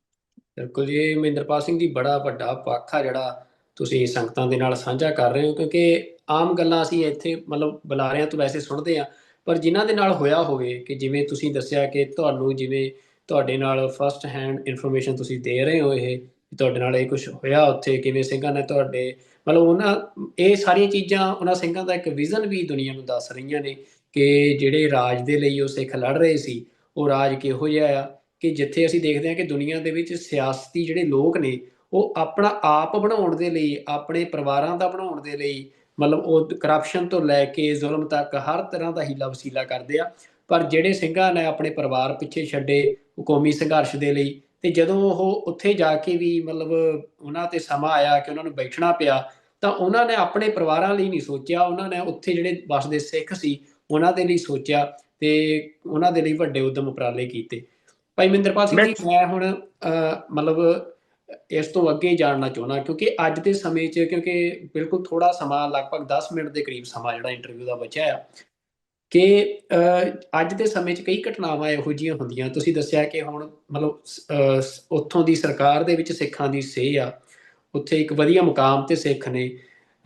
ਮਤਲਬ ਜਿਹੜਾ ਕੋਈ ਘਟਨਾਵਾਂ ਹੁੰਦੀਆਂ ਕਿ ਜਿਹੜੀ ਕਨਵਰਜਨ ਦੀ ਗੱਲ ਆ, ਕਿ ਖਾਸ ਤੌਰ ਤੇ ਬੀਬੀਆਂ ਦੀ, ਕਿ ਇੰਡੀਆ ਦੇ ਵਿੱਚ ਜਿਹੜੇ ਕੁਝ ਇਹੋ ਜਿਹੇ ਚੈਨਲ ਨੇ ਉਹ ਨੈਰੇਟਿਵ ਕਰਦੇ ਆ ਕਿ ਉੱਥੇ ਜਿਹੜੀਆਂ ਸਿੱਖ ਬੀਬੀਆਂ ਨੇ ਉਹ ਸੁਰੱਖਿਅਤ ਨਹੀਂ ਆ, ਉਹਨਾਂ ਦਾ ਜਬਰੀ ਧਰਮ ਤਬਦੀਲ ਕਰਵਾਇਆ ਜਾਂਦਾ ਆ, ਉਹਨਾਂ ਦੇ ਨਾਲ ਨਿਕਾਹ ਪੜਵਾਏ ਜਾਂਦੇ ਆ, ਇਹੋ ਜਿਹੇ ਨੈਰੇਟਿਵ ਪੁਸ਼ ਕੀਤੇ ਜਾਂਦੇ ਆ। ਤਾਂ ਮੈਂ ਤੁਹਾਤੋਂ ਹੀ ਜਾਣਨਾ ਚਾਹੁੰਦਾ ਕਿ ਉੱਥੇ ਜ਼ਮੀਨ ਦੇ ਉੱਤੇ ਕਿਹੋ ਜਿਹੇ ਹਾਲਾਤ ਆ, ਖਾਸ ਤੌਰ ਤੇ ਸਿੱਖ ਬੀਬੀਆਂ ਨੂੰ ਲੈ ਕੇ, ਉਹਨਾਂ ਦੀ ਸੁਰੱਖਿਆ ਨੂੰ ਲੈ ਕੇ। ਦੇਖੋ, ਇਹ ਗੱਲ ਬੜੀ ਇੰਪੋਰਟੈਂਟ ਹੈ, ਕਿਉਂਕਿ ਇਹ ਕੇਸ ਸਾਡੀ ਹਕੂਮਤ ਦੇ ਦੌਰਾਨ ਹੀ ਹੋਇਆ ਸੀ। ਐਸਾ ਕੇਸ ਹੋਇਆ ਸੀ, ਇੱਕ ਬੱਚੀ ਦਾ ਕੇਸ ਹੋਇਆ ਸੀ। ਮੈਂ ਨਾਮ ਲੈ ਕੇ ਉਹਨਾਂ ਦੇ ਪਰਿਵਾਰ ਨੂੰ ਮਜ਼ੀਦ ਦੁਖੀ ਨਹੀਂ ਕਰਨਾ ਚਾਹਾਂਗਾ। ਇੱਕ ਕੇਸ ਜਿਹੜਾ ਹੈ ਇਹ ਵਾਪਰਿਆ, ਉਸ ਤੋਂ ਬਾਅਦ ਫਿਰ ਇੱਕ ਕੇਸ ਵਾਪਰਿਆ, 2 ਕੇਸਿਸ ਜਿਹੜੇ ਨੇ ਉਹ ਹੋਏ। ਪਰ ਉਹਦੇ ਵਿੱਚ ਮੈਂ ਸਮਝਦਾ ਕਿ ਬਹੁਤ ਮਾੜਾ ਹੋਇਆ, ਲੇਕਿਨ ਮੈਂ ਖੁਦ ਉਸ ਕੇਸ ਦੇ ਵਿੱਚ ਇਨਵੋਲਵ ਸਾਂ। ਦੇਖੋ, ਜਦੋਂ ਜੇ ਕਹਿੰਦੇ ਲਵ ਬਰਡਸ ਜਿਹੜੇ ਨੇ ਉਹ ਜਦੋਂ ਇਸ ਚੱਕਰ 'ਚ ਪੈ ਜਾਣ, ਉਹਨਾਂ ਵਾਸਤੇ ਧਰਮ ਦੀ ਇੰਪੋਰਟੈਂਸ ਨਹੀਂ ਰਹਿੰਦੀ। ਜਿਹੜੀ ਕਿ ਕੋਸ਼ਿਸ਼ ਖਾੜਕੂ ਸਿੰਘਾਂ ਨੇ ਸਾਡੇ ਨਾਲ ਕੀਤੀ, ਜਿਹੜੀ ਸਾਨੂੰ ਉਹਨਾਂ ਨੇ ਧਰਮ ਵਾਲੇ ਪਾਸੇ ਲਾਇਆ, ਉਹਦੇ ਵਿੱਚ ਸ਼ਾਇਦ ਅਸੀਂ ਉਹਨੂੰ ਸੰਭਾਲ ਨਹੀਂ ਸਕੇ ਤੇ ਸਾਡੇ ਬੱਚਿਆਂ ਕੋਲੋਂ ਇਹ ਗਲਤੀਆਂ ਹੋ ਗਈਆਂ। ਲੇਕਿਨ ਇਹਦੇ ਵਿੱਚ ਧਰਮ ਪਰਿਵਰਤਨ ਦੇ ਵਿੱਚ ਗਵਰਨਮੈਂਟ ਦਾ ਕੋਈ ਅਗਰ ਰੋਲ ਹੋਵੇ, ਤੇ ਮੈਂ ਉਹਨੂੰ ਬਿਲਕੁਲ ਵੀ, ਚਾਹੇ ਉਹ ਮੇਰੀ ਆਪੋਜੀਸ਼ਨ ਹੀ ਕਿਉਂ ਨਾ ਹੋਵੇ, ਮੇਰੀ ਐਂਟੀ ਗਵਰਨਮੈਂਟ ਹੀ ਕਿਉਂ ਨਾ ਹੋਵੇ, ਮੇਰੀ ਐਂਟੀ ਪਾਰਟੀ ਕਿਉਂ, ਮੈਂ ਨਹੀਂ ਕਹਿ ਸਕਦਾ ਕਿ ਸਟੇਟ ਨੇ ਕਦੀ ਕੋਈ ਐਸਾ ਰੋਲ ਪਲੇ ਕੀਤਾ ਹੋਵੇ ਕਿ ਸਾਡਾ ਧਰਮ ਪਰਿਵਰਤਨ ਹੋਇਆ ਹੋਵੇ। ਹਾਂ, ਦੇਖੋ, ਕੋਈ ਬੰਦਾ ਟਾਰਗੇਟ ਕਰ ਲੈਂਦਾ ਹੈ। ਟਾਰਗੇਟ ਇਨ ਦਾ ਸੈਂਸ ਹੈ ਕਿ ਕੋਈ ਇੰਡੀਵਿਜੂਅਲੀ ਸੋਚ ਲੈਂਦਾ ਹੈ ਕਿ ਜੀ ਸਾਨੂੰ ਇਹ ਕੁੜੀ ਪਸੰਦ ਹੈ, ਤੇ ਜਾਂ ਉਹਨਾਂ ਦੇ ਦਿਮਾਗ 'ਚ ਗੱਲ ਪੈ ਗਈ ਹੋਵੇ ਕਿ ਜੀ ਜਿਹੜਾ ਧਰਮ ਪਰਿਵਰਤਨ ਕਰਵਾ ਲਵੋ ਤੇ ਤੁਸੀਂ ਜੰਨਤ 'ਚ ਜਾਓਗੇ। ਇਹੋ ਜਿਹੀ ਚੀਜ਼ਾਂ ਹੁੰਦੀਆਂ ਨੇ, ਮੈਂ ਇਹਨੂੰ ਝੁਠਲਾ ਨਹੀਂ ਸਕਦਾ। ਪਰ ਪਾਕਿਸਤਾਨ 'ਚ ਸਟੇਟ ਨੇ ਜਾਂ ਤੁਸੀਂ ਇਹ ਕਹਿ ਲਓ ਕਿ ਉਹਨਾਂ ਨੂੰ ਇਹ ਸਿੱਖਿਆ ਦਿੱਤੀ ਗਈ ਹੋਵੇ ਕਿ ਤੁਸੀਂ ਕਰਨਾ ਹੀ ਇਹੀ ਕੁਛ ਹੈ। ਐਸਾ ਨਹੀਂ ਹੈ। ਕਿਆ ਮੈਨੂੰ ਇਹ ਦੱਸੋ, ਕਿਆ ਹਿੰਦੁਸਤਾਨ ਦੇ ਵਿੱਚ ਸਿੱਖ ਕੁੜੀਆਂ ਦੇ ਹਿੰਦੂ ਮੁੰਡਿਆਂ ਨਾਲ ਵਿਆਹ ਨਹੀਂ ਹੁੰਦੇ? ਕਿਆ ਹਿੰਦੁਸਤਾਨ 'ਚ ਦੇਖੋ, ਸਿੱਖ ਜਿਹੜਾ ਹੈ, ਜਿਹੜਾ ਖਾਲਸਾ ਹੈ, ਖਾਲਸੇ ਦੇ ਘਰ ਜਿਹੜਾ ਬੱਚਾ ਜੰਮ ਗਿਆ ਉਹਨੇ ਖਾਲਸਾ ਹੋਣਾ, ਉਹਨੇ ਕੇਸਾਂ ਦੀ ਬੇਅਦਬੀ ਨਹੀਂ ਕਰਨੀ, ਉਹਨੇ ਜਿਹੜਾ ਹੈ ਉਹ ਚਾਰ ਕੁਰਹਿਤਾਂ ਤੋਂ ਬਚਣਾ ਹੈ, ਉਹਨੇ ਪੰਜ ਕਕਾਰਾਂ ਦੀ ਜਿਹੜੀ ਹੈ ਉਹਨੇ ਉਹ ਕਰਨੀ ਹੈ। ਕਿਆ ਹਿੰਦੁਸਤਾਨ 'ਚ ਐਸਾ ਨਹੀਂ ਹੁੰਦਾ? ਤੇ ਉਹ ਵੀ ਤੇ ਧਰਮ ਪਰਿਵਰਤਨ ਹੀ ਹੈ, ਹੋਰ ਕੀ ਹੈ? ਕਿ ਅਗਰ ਹਿੰਦੁਸਤਾਨ ਦੇ ਵਿੱਚ ਮੈਂ ਤੁਹਾਨੂੰ ਦੱਸਾਂ ਕਿ ਬੱਚੇ, ਨੌਜਵਾਨ ਬੱਚੇ, ਉਹ ਇਹ ਸਾਰੀਆਂ ਦਾੜੀਆਂ ਕਟਵਾਉਂਦੇ ਨੇ। ਅੱਜ ਬਾਲੀਵੁੱਡ ਜਿਹੜਾ ਹੈ ਉਹ ਵਹਾਂਦੇ ਹੀ ਹੀਰੋ ਉਹਨਾਂ ਨੂੰ ਹੈ। ਉਹ ਬਾਲੀਵੁੱਡ ਜਿਹੜਾ ਹੈ ਉਹ ਸਿੱਖਾਂ ਨੂੰ ਸ਼ਰਾਬੀ ਵਹਾਂਦਾ, ਕਿ ਸ਼ਰਾਬੀ ਨੇ ਹਰ ਵੇਲੇ ਚਾੜ ਕੇ ਰੱਖੇ ਨੇ, ਤਾਸ਼ ਖੇਲ ਰਹੇ ਹੁੰਦੇ ਨੇ। ਕਿਆ ਉਹ ਸਿੱਖਾਂ ਦੀ ਬੇਅਦਬੀ ਨਹੀਂ? ਕਿਆ ਗੁਰੂ ਗੋਬਿੰਦ ਸਿੰਘ ਜੀ ਨੇ ਆਪਣਾ ਪਰਿਵਾਰ, ਆਪਣਾ ਸਰਬੰਸ ਇਸ ਵਾਸਤੇ ਵਾਰਿਆ ਸੀ ਕਿ ਹਿੰਦੁਸਤਾਨ ਜਿਹੜਾ ਉਹ ਸਾਡੀ ਸਿੱਖਾਂ ਦਾ ਇਹ ਮਜ਼ਾਕ ਉਡਾਵੇ ਕਿ ਸਿੱਖ ਸ਼ਰਾਬੀ ਕੌਮ ਹੈ? ਬਿਲਕੁਲ। ਉਹ ਮਹਿੰਦਰਪਾਲ ਸਿੰਘ ਜੀ, ਧਰਮ ਪਰਿਵਰਤਨ ਬਿਲਕੁਲ ਨਹੀਂ। ਤੁਸੀਂ ਵੱਡੀ ਗੱਲ ਕੀਤੀ ਆ ਕਿ ਜਿਹੜਾ, ਕਿਉਂਕਿ ਜਿਹੜਾ ਭਾਰਤ ਦੇ ਵਿੱਚ ਜੋ ਸਿੱਖਾਂ ਦੇ ਨਾਲ ਵਾਪਰਿਆ ਆ, ਉਹਦੇ 'ਚ ਇਹ ਗੱਲ ਆ ਕਿ ਚਾਹੇ ਉਹ ਜੈਨੋਸਾਈਡ ਹੋਵੇ, ਚਾਹੇ ਉਹ ਸਿੱਖਾਂ ਦੀ ਕਿਰਦਾਰਕੁਸ਼ੀ ਹੋਵੇ, ਚਾਹੇ ਉਹ ਅੱਜ ਕੱਲ੍ਹ ਕਨਵਰਜਨ ਵੀ ਪੰਜਾਬ ਦੇ ਵਿੱਚ, ਭਾਵੇਂ ਉਹ ਈਸਾਈਅਤ ਦੇ ਵਿੱਚ ਕਨਵਰਜਨ ਦੀ ਗੱਲ ਆ ਜਾਂ ਹੋਰ ਡੇਰਾਵਾਦ ਆ, ਮਤਲਬ ਉਹ ਸਾਰਾ ਕੁਝ ਸਾਰਾ ਕੁਝ ਸਿੱਖਾਂ ਨੂੰ ਇਸ ਪੰਜਾਬ 'ਚ ਗੱਲ ਦੀ ਹੁੰਦਾ, ਉਹ ਸਾਰਾ ਕੁਝ ਪੰਜਾਬ 'ਚ ਹੁੰਦਾ। ਗੁਜਰਾਤ 'ਚ ਤੇ ਨਹੀਂ ਇਹ ਕੰਮ ਹੁੰਦਾ। ਬਿਲਕੁਲ ਜੀ। ਤੇ ਸਿੱਖ, ਮਤਲਬ ਇਹ ਗੱਲ ਸਿੱਖਾਂ ਦੇ ਅੰਦਰ ਸਪਸ਼ਟ ਵੀ ਆ ਵੀ ਇਹ ਸਾਰਾ ਕੁਝ ਸਟੇਟ ਸਪੋਂਸਰਡ ਆ, ਸਟੇਟ ਕਰ ਰਹੀ ਆ। ਪਰ ਤੁਸੀਂ ਇਹ ਗੱਲ ਕਹਿ ਰਹੇ ਹੋ ਬੜੀ ਸਪਸ਼ਟਤਾ ਦੇ ਨਾਲ ਕਿ ਜੋ ਘਟਨਾਵਾਂ ਪਾਕਿਸਤਾਨ ਦੇ ਵਿੱਚ ਇਸ ਤਰੀਕੇ ਦੀਆਂ ਵਾਪਰੀਆਂ, ਜਿੱਥੇ ਕਿਸੇ ਕੁੜੀ ਨੇ ਕਿਸੇ ਮੁਸਲਮਾਨਾਂ ਦੇ ਮੁੰਡੇ ਦੇ ਨਾਲ ਨਿਕਾਹ ਕੀਤਾ ਜਾਂ ਕੋਈ ਮੁਹੱਬਤ ਦੀਆਂ ਇਸ ਤਰ੍ਹਾਂ ਦੀਆਂ ਘਟਨਾਵਾਂ ਹੋਈਆਂ ਨੇ, ਉਹ ਸਿੱਖ ਪਰਿਵਾਰਾਂ ਦੇ ਵਿੱਚ ਬੱਚਿਆਂ ਨੂੰ ਸਿੱਖੀ ਬਾਰੇ ਸਮਝਾਉਣ 'ਚ ਹੋਈ ਕੁਤਾਹੀ ਦਾ ਨਤੀਜਾ। ਉਹਦੇ 'ਚ ਸਰਕਾਰਾਂ ਦਾ ਜਾਂ ਪਾਕਿਸਤਾਨ ਦੀ ਸਰਕਾਰ ਉਸ ਗੱਲ ਨੂੰ ਕਦੇ ਵੀ ਜਿਹੜੀ ਆ ਬਿਲਕੁਲ ਉਹ ਨਹੀਂ, ਉਹਦੀ ਬਿਲਕੁਲ ਪੁਸ਼ਤਤਾਈ ਨਹੀਂ। ਨਹੀਂ ਕਰਦੀ। ਮੈਂ ਇਸ ਗੱਲ ਨੂੰ, ਦੇਖੋ ਮੈਂ ਤੁਹਾਨੂੰ ਇਸ ਗੱਲ ਨਾਲ, ਦੇਖੋ ਮੈਂ ਅੰਮ੍ਰਿਤ ਛਕਿਆ ਹੋਇਆ ਤੇ ਮੈਂ ਝੂਠ ਨਹੀਂ ਬੋਲ ਸਕਦਾ। ਨਾ ਮੈਂ ਝੂਠਾ ਇਲਜ਼ਾਮ ਉਹਨਾਂ ਤੇ ਲਾਵਾਂਗਾ, ਨਾ ਮੈਂ ਕਿਸੇ ਹੋਰ ਤੇ ਲਾਵਾਂਗਾ। ਮੈਨੂੰ ਇੱਕ ਚੀਜ਼ ਬੜੀ ਕਲੀਅਰ ਹੈ ਕਿ ਮੈਂ ਜਿਹੜੀ ਗੱਲ ਕੀਤੀ ਹੈ, ਮੈਂ ਉਹਦੀ ਜ਼ਿੰਮੇਦਾਰੀ ਆਪਣੀ ਆਖਰੀ ਸਾਹ ਤੱਕ ਲਵਾਂਗਾ। ਜੋ ਗੱਲ ਮੈਂ ਅੱਜ ਤੁਹਾਡੇ ਇੰਟਰਵਿਊ 'ਚ ਕੀਤੀ ਹੈ, ਮੈਂ ਆਪਣੇ ਆਖਰੀ ਸਾਹ ਤੱਕ ਉਸ ਹਰ ਆਪਣੀ ਗੱਲ ਦਾ ਜ਼ਿੰਮੇਦਾਰ। ਬਿਲਕੁਲ। ਮਹਿੰਦਰਪਾਲ ਸਿੰਘ ਜੀ, ਇੱਕ ਆਖਰੀ ਸਵਾਲ ਜਿਹੜਾ ਮੈਂ ਤੁਹਾਡੇ ਤੋਂ ਜਾਣਨਾ ਚਾਹੁੰਦਾ, ਕਿਉਂਕਿ ਅਸੀਂ ਇਤਿਹਾਸ ਬਾਰੇ ਵੀ ਗੱਲਾਂ ਕੀਤੀਆਂ, ਤੁਸੀਂ ਮੰਨ ਲਓ ਸਾਰਾ ਕੁਝ ਦੱਸਿਆ ਆ। ਹਾਲਾਂਕਿ ਤੁਹਾਡੀ ਗੱਲਬਾਤ ਮੈਨੂੰ ਲੱਗਦਾ ਕਿ ਇੱਕ ਦਸਤਾਵੇਜ਼ ਜਿਹੜਾ ਆ ਰਿਕਾਰਡ ਹੋਣਾ ਚਾਹੀਦਾ ਸਿੱਖਾਂ ਦਾ, ਪਾਕਿਸਤਾਨ ਦੇ ਸਿੱਖਾਂ ਦਾ, ਇੱਕ ਲੰਮੀ ਗੱਲਬਾਤ ਜਿਹੜੀ ਆ ਰਿਕਾਰਡ ਹੋਣੀ ਚਾਹੀਦੀ ਅਗਲੀਆਂ ਪੀੜ੍ਹੀਆਂ ਦੇ ਲਈ। ਪਰ ਕਿਉਂਕਿ ਇੰਟਰਵਿਊ ਦਾ ਸੀਮਿਤ ਸਮਾਂ ਆ, ਤਾਂ ਮੈਂ ਹੁਣ ਆਖਰੀ ਸਵਾਲ ਇਹ ਜਾਣਨਾ ਚਾਹੁੰਦਾ ਕਿ ਪਾਕਿਸਤਾਨ ਇਸ ਸਮੇਂ ਇੱਕ ਬੜੀ ਆਰਥਿਕ ਤੌਰ ਤੇ ਬੜੇ ਚੈਲੰਜਿੰਗ ਟਾਈਮ ਨੂੰ ਫੇਸ ਕਰ ਰਿਹਾ ਹੈ। ਪੋਲੀਟੀਕਲੀ ਵੀ ਬੜਾ ਚੈਲੰਜਿੰਗ ਟਾਈਮ ਆ ਪਾਕਿਸਤਾਨ ਦੇ ਉੱਤੇ। ਪਰ ਇਸ ਦੇ ਵਿੱਚ ਮੇਰੇ ਜੇ ਤੋਂ ਅਸੀਂ ਵੱਧ ਕੌਣ ਜਾਣ ਸਕਦਾ ਹੈ? ਮੈਂ ਜਿਸ ਪਾਰਟੀ ਨਾਲ ਤਲਕ ਰੱਖਦਾ, ਮੇਰੇ ਤੋਂ ਵੱਧ ਕੌਣ ਜਾਣ ਸਕਦਾ ਹੈ? ਬਿਲਕੁਲ ਜੀ। ਮਤਲਬ ਆਰਥਿਕਤਾ ਦੇ ਤੌਰ ਤੇ ਮੈਂ ਇਹ ਜਾਣਨਾ ਚਾਹੁੰਦਾ ਕਿ ਪਾਕਿਸਤਾਨ ਦੀ ਸਿਚੁਏਸ਼ਨ ਕਾਫੀ ਕੰਪਲੈਕਸ ਤੇ ਕਾਫੀ ਚੈਲੰਜਿੰਗ ਆ, ਤੇ ਸਿੱਖਾਂ ਦੀ ਸਥਿਤੀ ਆਰਥਿਕ ਤੌਰ ਤੇ ਪਾਕਿਸਤਾਨ 'ਚ ਕੀ ਆ? ਜੇ ਕਹਿਣਾ ਹੋਵੇ ਕਿਵੇਂ ਦੇ ਵਪਾਰ ਸਿੱਖ ਕਰਦੇ ਆ, ਕਿਵੇਂ ਦੇ ਵਪਾਰ ਚੱਲ ਰਹੇ ਆ, ਜਿਹੜੀ ਇਕਨੋਮਿਕਲ ਸਿਕਿਉਰਿਟੀ ਦੀ ਗੱਲ ਹੁੰਦੀ ਆ ਕਿ ਵਪਾਰ ਕਰਨ ਲੱਗਿਆ, ਕਿਉਂਕਿ ਕੁਝ ਘਟਨਾਵਾਂ ਵਾਪਰੀਆਂ ਕਿ ਜਿੱਥੇ ਸਿੱਖ ਵਪਾਰੀਆਂ ਨੂੰ ਪਾਕਿਸਤਾਨ ਦੇ ਖਾਸ ਤੌਰ ਤੇ ਪਠਾਣਾ ਵਾਲੇ ਇਲਾਕੇ ਦੇ ਵਿੱਚ, ਜਿਹੜਾ ਪਿਸ਼ਾਵਰ ਦੇ ਇਲਾਕੇ 'ਚ ਕਤਲ ਵੀ ਹੋਏ ਸਿੱਖ ਵਪਾਰੀ। ਤਾਂ ਇਹ ਸਾਰੀ ਚੀਜ਼ ਦੇ ਉੱਤੇ ਤੁਸੀਂ ਕੀ ਕਹਿਣਾ ਚਾਹੁੰਦੇ ਹੋ, ਸਥਿਤੀ ਜੀ ਬਾਰੇ ਵੀ ਬਿਲਕੁਲ, ਖਾਸ ਤੌਰ ਮੈਂ ਇਸ ਗੱਲ ਨੂੰ ਵੀ ਨਹੀਂ ਝੂਠਲਾ ਸਕਦਾ। ਉੱਥੇ ਜਿਹੜੇ ਸ਼ਹੀਦ ਹੋਏ ਨੇ ਸਾਡੇ ਸਿੰਘ, ਉਹਨਾਂ ਨੂੰ, ਜ਼ਾਹਰੀ ਗੱਲ ਹੈ, ਬਹੁਤ ਸਾਰੇ ਐਸੇ ਉਹ ਹੁੰਦੇ ਸਨ ਕਿ ਲਾਈਕ ਜਿਹੜੇ ਕ੍ਰਿਮੀਨਲ ਮਾਈਂਡ ਦੇ ਲੋਕ ਸਨ, ਕਿ ਜਿਨ੍ਹਾਂ ਨੂੰ ਪੈਸਾ ਚਾਹੀਦਾ ਸੀ, ਉਹ ਧਮਕਾ ਕੇ ਸਿੱਖਾਂ ਨੂੰ ਕਿ ਤੁਸੀਂ ਸਾਨੂੰ ਪੈਸੇ ਦਿਓ, ਜਾਂ ਉਹਨਾਂ ਨੂੰ ਬਲੈਕਮੇਲ ਕਰਕੇ, ਤੇ ਇਸ ਤਰ੍ਹਾਂ ਦੀ ਘਟਨਾਵਾਂ ਹੋਈਆਂ। ਜਾਂ ਅਗਰ ਉਹਨਾਂ ਨੇ ਉਹ ਨਹੀਂ ਕੀਤਾ ਤੇ ਉਹਨਾਂ ਨੂੰ ਇਸ ਗੱਲ ਦਾ ਗੁੱਸਾ ਆਇਆ ਤੇ ਉਹਨਾਂ ਨੇ ਹਮਲੇ ਵੀ ਕੀਤੇ। ਜਾਂ ਫਿਰ ਇਹਦੇ 'ਚ ਹੋਰ ਵੀ ਦੋ ਤਿੰਨ ਚੀਜ਼ਾਂ ਨੇ ਜੋ ਕਿ ਹਕੀਕਤ ਨੇ, ਕਿ ਪਾਕਿਸਤਾਨ ਦੇ ਦੁਸ਼ਮਣਾਂ ਨੇ ਕਿ ਜਿਹੜੇ ਕਿ ਚਾਹੁੰਦੇ ਸਨ ਕਿ ਪਾਕਿਸਤਾਨ 'ਚ ਬਦਅਮਨੀ ਫੈਲੇ, ਉਹਨਾਂ ਨੇ ਵੀ ਟਾਰਗੇਟ ਕਰਾਇਆ ਕਿ ਉਹਨਾਂ ਨੂੰ ਪਤਾ ਹੈ ਕਿ ਸਿੱਖਾਂ ਲਈ ਗੱਲ ਜਲਦੀ ਉੱਠ ਪੈਂਦੀ ਹੈ। ਤੇ ਇਹ ਉਹੀ ਲੋਕ ਸਨ, ਇਹ ਉਹੀ ਉਹਨਾਂ ਲੋਕਾਂ ਨੇ ਕਰਾਇਆ ਜਿਨ੍ਹਾਂ ਨੇ ਇਹ ਗੱਲਾਂ ਫੈਲਾਈਆਂ ਕਿ ਪਾਕਿਸਤਾਨ 'ਚ ਜਾਣ ਨਾਲ ਵੀਜ਼ੇ ਨਹੀਂ ਲੱਗਦੇ, ਕਿ ਉਹਨਾਂ ਨੇ ਜਦੋਂ ਕਰਤਾਰਪੁਰ ਸਾਹਿਬ ਦੀ ਦੇਖੋ ਪੂਰੀ ਦੁਨੀਆ ਅਰਦਾਸ ਕਰਦੀ ਰਹੀ, ਔਰ ਇਹ ਜਿਹੜੀ ਅਰਦਾਸ 'ਚ ਇਹ ਜਿਹੜੀ ਬੇਨਤੀ ਸ਼ਾਮਲ ਸ਼੍ਰੋਮਣੀ ਗੁਰਦੁਆਰਾ ਪ੍ਰਬੰਧਕ ਕਮੇਟੀ ਨੇ ਕਰਾਈ ਸੀ ਕਿ ਹੇ ਅਕਾਲ ਪੁਰਖ ਆਪਣੇ ਪੰਥ ਦੇ ਸਦਾਸ ਅਸੀਂ ਨਨਕਾਣਾ ਸਾਹਿਬ ਤੇ ਹੋਰ ਗੁਰਦੁਆਰੇ ਗੁਰਧਾਮ ਜਿਨ੍ਹਾਂ ਨੂੰ ਪੰਥ ਤੋਂ ਵੀ ਛੋੜਿਆ ਖੁੱਲੇ ਦਰਸ਼ਨ ਦੀਦਾਰੇ ਬਖਸ਼ੋ, ਇਹ ਕਰਤਾਰਪੁਰ ਸਾਹਿਬ ਤੇ ਨਨਕਾਣਾ ਸਾਹਿਬ ਵਾਸਤੇ ਕੀਤੀ ਗਈ ਸੀ, ਇਹ ਬਾਕੀ ਗੁਰਦੁਆਰਿਆਂ ਵਾਸਤੇ ਕੀਤੀ ਗਈ ਸੀ। ਇਹ ਉਸ ਵਕਤ ਜਦੋਂ ਕਰਤਾਰਪੁਰ ਸਾਹਿਬ ਦੀ ਅਨਾਉਂਸਮੈਂਟ ਇਮਰਾਨ ਖਾਨ ਸਾਹਿਬ ਨੇ ਆਪਣੀ ਸਹੁੰ ਚੁੱਕ ਰਸਮ 'ਚ ਕੀਤੀ, ਉਹ 1 ਸਾਲ ਮੈਂ ਕਰਤਾਰਪੁਰ ਸਾਹਿਬ ਦਾ ਸਪੋਕਸਪਰਸਨ ਰਿਹਾ। ਉਸ ਸਪੋਕਸਪਰਸਨ ਦੇ ਦੌਰਾਨ ਮੈਨੂੰ ਪਤਾ ਹੈ ਕਿ ਇੰਡੀਆ ਨੇ, ਹਿੰਦੁਸਤਾਨ ਨੇ ਕੀ ਰੁਕਾਵਟ ਪੈਦਾ ਕੀਤੀ ਕਿ ਕਰਤਾਰਪੁਰ ਸਾਹਿਬ ਦਾ ਲਾਂਘਾ ਨਾ ਖੁੱਲੇ। ਮੇਰੇ ਤੋਂ ਵੱਧ ਕੌਣ ਜਾਣ ਸਕਦਾ ਹੈ। ਔਰ ਮੈਂ ਉਹਨੂੰ ਰੋਜ਼ਾਨਾ ਕੋਈ ਜਦੋਂ ਪੰਗਾ ਹੁੰਦਾ ਸੀ, ਗਵਰਨਮੈਂਟ ਮੈਨੂੰ ਕਹਿੰਦੀ ਸੀ ਇਹਦਾ ਇਸ਼ੂ ਦਾ ਇਹਦਾ ਜਵਾਬ ਦਿਓ, ਮੈਨੂੰ ਗਵਰਨਮੈਂਟ ਕਹਿੰਦੀ ਸੀ ਤੁਸੀਂ ਇਹਦਾ ਜਵਾਬ ਦਿਓ, ਤੇ ਮੈਂ ਉਸ ਚੀਜ਼ ਨੂੰ, ਕਿਉਂਕਿ ਧਾਰਮਿਕ ਚੀਜ਼ਾਂ ਦਾ ਉਹਨਾਂ ਨੂੰ ਨਹੀਂ ਸੀ ਪਤਾ, ਉਹ ਮੈਨੂੰ ਵੇਖਣੀਆਂ ਪੈਂਦੀਆਂ ਸਨ। ਤੇ ਮੇਰੇ ਤੋਂ ਵੱਧ ਕੌਣ ਜਾਣਦਾ ਕਿ ਇੰਡੀਆ ਨੇ ਕੀ ਰੁਕਾਵਟ ਪੈਦਾ ਕੀਤੀ। ਇਸ ਹੱਦ ਤੱਕ ਵੀ ਕਿ ਇਸ ਬੰਦੇ ਨੂੰ ਕਮੇਟੀ 'ਚ ਨਹੀਂ ਪਾਣਾ, ਉਹ ਭਾਈ ਤੁਹਾਡਾ ਕੀ ਕੰਮ ਹੈ, ਮੈਨੇਜਮੈਂਟ ਅਸੀਂ ਕਰਨੀ ਹੈ ਕਿ ਜੀ ਗੋਪਾਲ ਸਿੰਘ ਚਾਵਲਾ ਨੂੰ ਤੁਸੀਂ ਕਮੇਟੀ 'ਚ ਨਹੀਂ ਪਾਣਾ। ਇਹ ਸ਼ਰਤ ਜਿਹੜੀ ਹੈ ਇੰਡੀਅਨ ਗਵਰਨਮੈਂਟ ਇਹ ਸ਼ਰਤ ਰੱਖ ਰਹੀ ਸੀ। ਉਹ ਭਾਈ ਗੋਪਾਲ ਸਿੰਘ ਚਾਵਲਾ ਕਮੇਟੀ 'ਚ ਹੋਵੇ ਨਾ ਹੋਵੇ, ਤੁਹਾਨੂੰ ਕੀ ਤਕਲੀਫ ਹੈ? ਜਾਂ ਕੌਣ ਬੰਦਾ, ਤੁਸੀਂ ਡਿਸਾਈਡ ਕਰੋਗੇ ਕਿ ਪਾਕਿਸਤਾਨ ਦੀ ਗੁਰਦੁਆਰੇ ਦੀ ਮੈਨੇਜਮੈਂਟ ਕੌਣ ਕਰੇਗਾ, ਤੁਸੀਂ ਡਿਸਾਈਡ ਕਰੋਗੇ। ਪਰ ਉਹਨਾਂ ਨੇ ਕੀਤੀ, ਹਿੰਦੁਸਤਾਨ ਨੇ ਹਰ ਨੈਗੇਟਿਵ ਰੋਲ ਪਲੇ ਕੀਤਾ ਸਿੱਖਾਂ ਬਾਰੇ ਜੋ ਕਰ ਸਕਦਾ ਸੀ। ਉਹ ਐਸੀ ਘਟੀਆਂ ਗੱਲਾਂ ਕਰ ਜਾਂਦੇ ਸਨ ਉਸ ਕਮੇਟੀ 'ਚ। ਜਦੋਂ ਅਸੀਂ ਫੋਰਨ ਲੈਵਲ ਤੇ, ਜਦੋਂ ਗਵਰਨਮੈਂਟ ਲੈਵਲ ਤੇ, ਜਦੋਂ ਡਿਪਲੋਮੈਟ ਲੈਵਲ ਤੇ ਮੀਟਿੰਗਾਂ ਹੁੰਦੀਆਂ ਸਨ, ਐਸੀ ਘਟੀਆਂ ਗੱਲਾਂ ਕਰਦੇ ਸਨ ਕਿ ਅਸੀਂ ਸੋਚ ਨਹੀਂ ਸਕਦੇ ਕਿ ਹਿੰਦੁਸਤਾਨ ਵਰਗਾ ਦੇਸ਼ ਇਹ ਗੱਲਾਂ ਕਰ ਰਿਹਾ। ਪਰ ਮੈਂ ਸਮਝਦਾ ਕਿ ਸਿੱਖਾਂ ਨੂੰ ਨੁਕਸਾਨ ਪਹੁੰਚਾਉਣ ਦੇ ਵਿੱਚ ਪਾਕਿਸਤਾਨੀ ਨੂੰ, ਸਿੱਖਾਂ ਨੂੰ ਫਾਇਦਾ ਤੇ ਨਹੀਂ ਹਿੰਦੁਸਤਾਨ ਨੇ ਪਹੁੰਚਾਇਆ।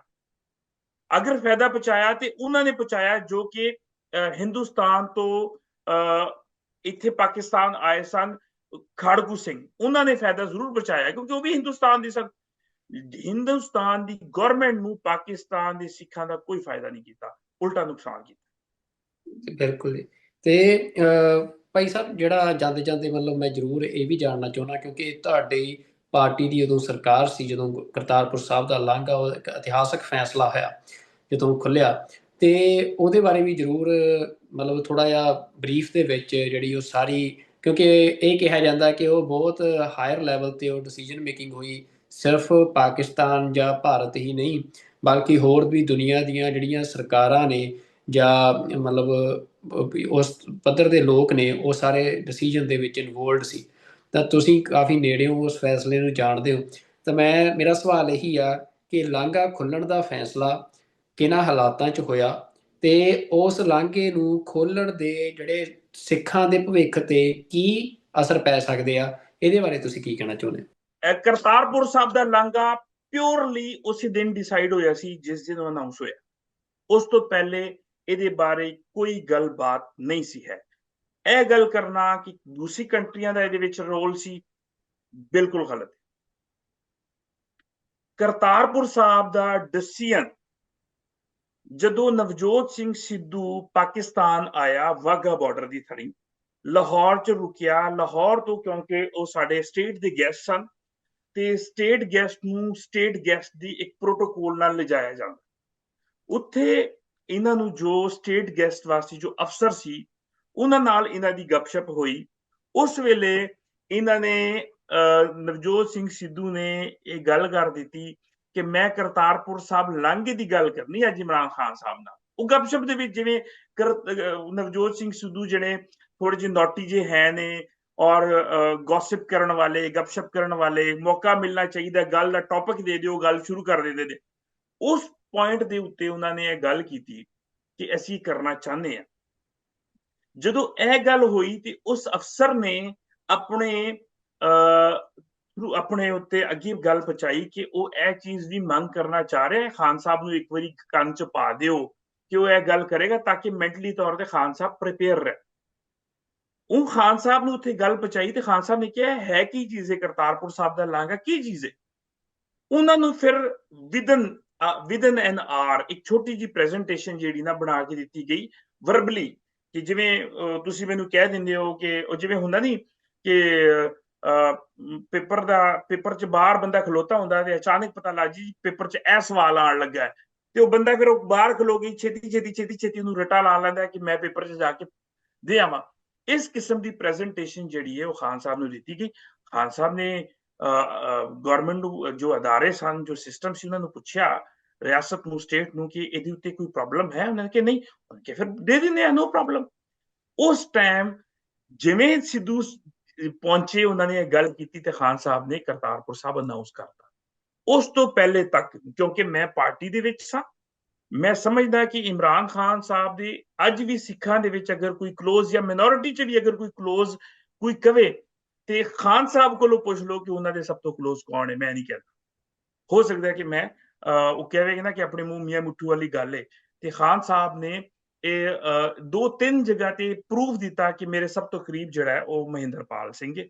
ਤੇ ਉਸ ਵਕਤ ਕਿਉਂਕਿ ਮੈਨੂੰ ਪਤਾ ਹੈ ਕਿ ਪਾਰਟੀ ਚ ਕਦੀ ਵੀ ਇਸ ਸਟੈਪ ਤੇ, ਕਦੀ ਵੀ ਇਸ ਲੈਵਲ ਤੇ ਗੱਲ ਨਹੀਂ ਹੋਈ। ਉਸੇ ਦਿਨ ਫਿਰ ਜਿਹੜਾ ਅਫਸਰ ਜਿਹੜਾ ਸੀ ਉਹ ਉਸ ਟਾਈਮ ਬੈਠਾ ਸੀ, ਨਵਜੋਤ ਸਿੰਘ ਸਿੱਧੂ, ਉਹਨੇ ਇਹ ਗੱਲ ਕੀਤੀ। ਫਿਰ ਉਸ ਤੋਂ ਬਾਅਦ ਬਹੁਤ ਸਾਰੀ ਦੁਨੀਆ ਦੇ ਬਹੁਤ ਸਾਰੇ ਦੇਸ਼ਾਂ ਨੇ, ਬਹੁਤ ਸਾਰੇ ਸਿੱਖਾਂ ਨੇ ਇਹ ਆਫਰ ਕੀਤੀ ਕਿ ਅਸੀਂ ਇਸ ਗੁਰਦੁਆਰੇ ਦੀ ਸੇਵਾ ਅਸੀਂ ਕਰਨੇ। ਤੁਸੀਂ ਕਹਿ ਲਓ ਕੋਈ ਇੱਕ ਸਿੱਖ ਲਿਆ ਦਿਓ, ਦੁਨੀਆ ਦਾ ਕੋਈ ਇੱਕ ਬੰਦਾ ਜਿਹੜਾ ਇਹ ਕਹਿ ਦੇਵੇ ਕਿ ਅਸੀਂ ਕਰਤਾਰਪੁਰ ਸਾਹਿਬ ਦੇ ਲਾਂਘੇ ਦੇ ਵਿੱਚ ਅਸੀਂ ਇੰਨੇ ਪੈਸੇ ਦਿੱਤੇ ਨੇ, 5 ਰੁਪਏ ਵੀ ਦਿੱਤੇ ਨੇ ਬਣਾਉਣ ਦੇ ਵਿੱਚ, ਡਿਵੈਲਪਮੈਂਟ 'ਚ, ਇੱਕ ਬੰਦਾ ਕਹਿ ਦੇਵੇ ਨਹੀਂ।